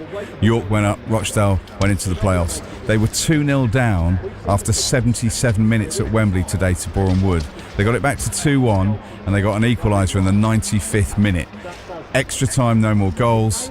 They won it on penalties, and Rochdale get promoted. So things can go right to the wire if you're West Ham fans, and it still can go your way. Palace is safe, by the way, as a consequence of today, and it is just one of two. It's West Ham or Spurs now, that we know that, don't we? But keep the faith if you're West, because they showed the performance today, Bradley, West Ham, that could still keep them up, or they could certainly get 2 more wins, which Spurs will look at that and go, they're not dead and buried yet, West Ham. No, they're not. There's more than enough fight in them to still go in the remaining 2 games. But I think the most important thing is, if Spurs manage to produce a big performance tomorrow evening, West Ham minimum are going to need maximum points, aren't they? and West Ham actually might need a favour from Chelsea. Another Leeds, battle of the bridge. Tottenham Leeds battle of the bridge too. Tottenham Leeds isn't a Tuesday given, week, is it? Leeds have really picked up the second half of the season. I know that people feel that they're safe now, but they're playing with confidence. We can't look at that as if I fancy Spurs because of the way they played at Villa in that first half in particular, but it's certainly not a given. So that's another thing for West Ham fans to look at and say, just as people thought Arsenal were going to roll West Ham over here today, I don't think Leeds will just sort of, And Leeds are safe. Down. Leeds are safe as well. They know they're safe. They can relax. Sometimes a relaxed team is a more dangerous team. Very much so. Yeah, exactly that. The confidence and the quality that they've certainly shown in the second half of the season. Daniel Farke's done a very, very good job. So there's no way we've seen Spurs' inconsistencies in the Premier League, Phil, for 2 2 seasons, not just this season. So that is far from a gimme tomorrow night. Well, Penny, for Nuno Espirito Santo's thoughts. He's just doing some TV interviews. Of course, we'll have a reaction in breakfast tomorrow. I think you two probably need to lie down in a darkened room. Not at Stockley Park, though. Yeah, not at Stockley Park. They have a lie down in a darkened room most weekends. Phil, we wouldn't have it any other way. We loved it to bits. Thank you. Thank you so much for your time, Bradley, and Andy, to Ross and Steve earlier today as well, and to Tom Lowe for his company during the afternoon. Thank you to you. We're back tomorrow night on BBC Radio London. It is a huge night of London football yet again. 2 big games, massive games, ginormous games, humongous matches. Tottenham Hotspur against Leeds United. Spurs can really take a stride towards safety with a win against Leeds. And in the Championship playoff semi-final second leg, it's Millwall at home to Hull. 0-0 from the first leg in what was a cagey game. Rob Green, myself, Steve Morrison are going to be down at the Den. We'll have Sahel Sahi and Sam Parkin in North London for you as well. Choice of commentaries tomorrow night, plus the build-up to everything that could possibly go on, and a review of the weekend and what we've got to get our teeth into after today and yesterday. There's plenty of it. There'll be reaction to these games this afternoon in tomorrow morning's breakfast bulletins with Jamie Reid during the breakfast show as well. And then, of course, 6 o'clock tomorrow night, Total Sport. Don't go anywhere. Be there sharp, because it's going to be another huge night of London football. Have a good Sunday night. We'll leave you in the capable hands of Dot Adebayo after the news at 7. Good night.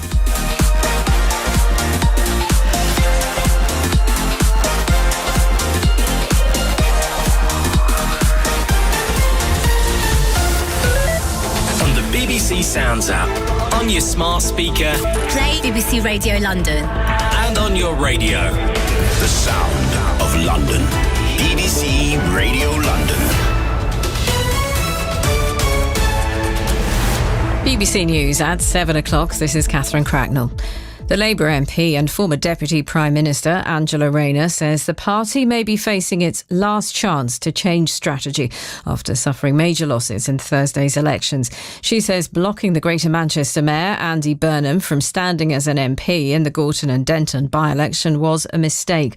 Sir Keir Starmer's defied calls by some backbench MPs to resign. The Financial Times Whitehall editor Lucy Fisher says Ms Rayner's intervention is striking. I've been speaking to some allies of Rayner today who say that they hope that if there is a vacancy, there will be a soft left candidate.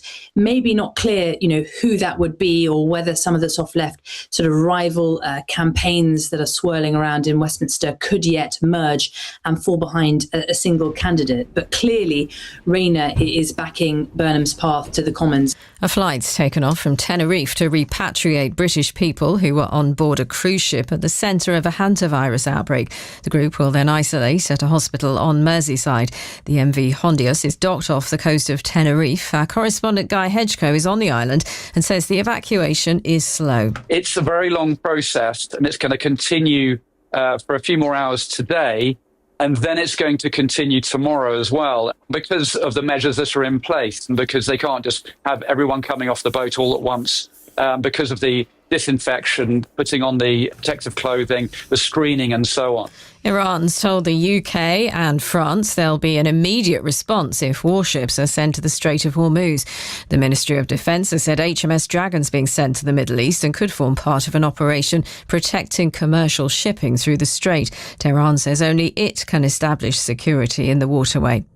Football, and in the Women's FA Cup, Manchester City will play Brighton in the final after a stunning turnaround in their semi-final match against Chelsea, winning 3-2. Man City came from 2-0 down, scoring in the 86th minute, equalising in injury time and pulling ahead in extra time. Brighton beat Liverpool 3-2 this afternoon. But in the Men's Premier League, Arsenal are 5 points clear at the top of the table after a 1-0 win over West Ham. An injury time equaliser for West Ham was disallowed for a foul. They remain in the relegation zone.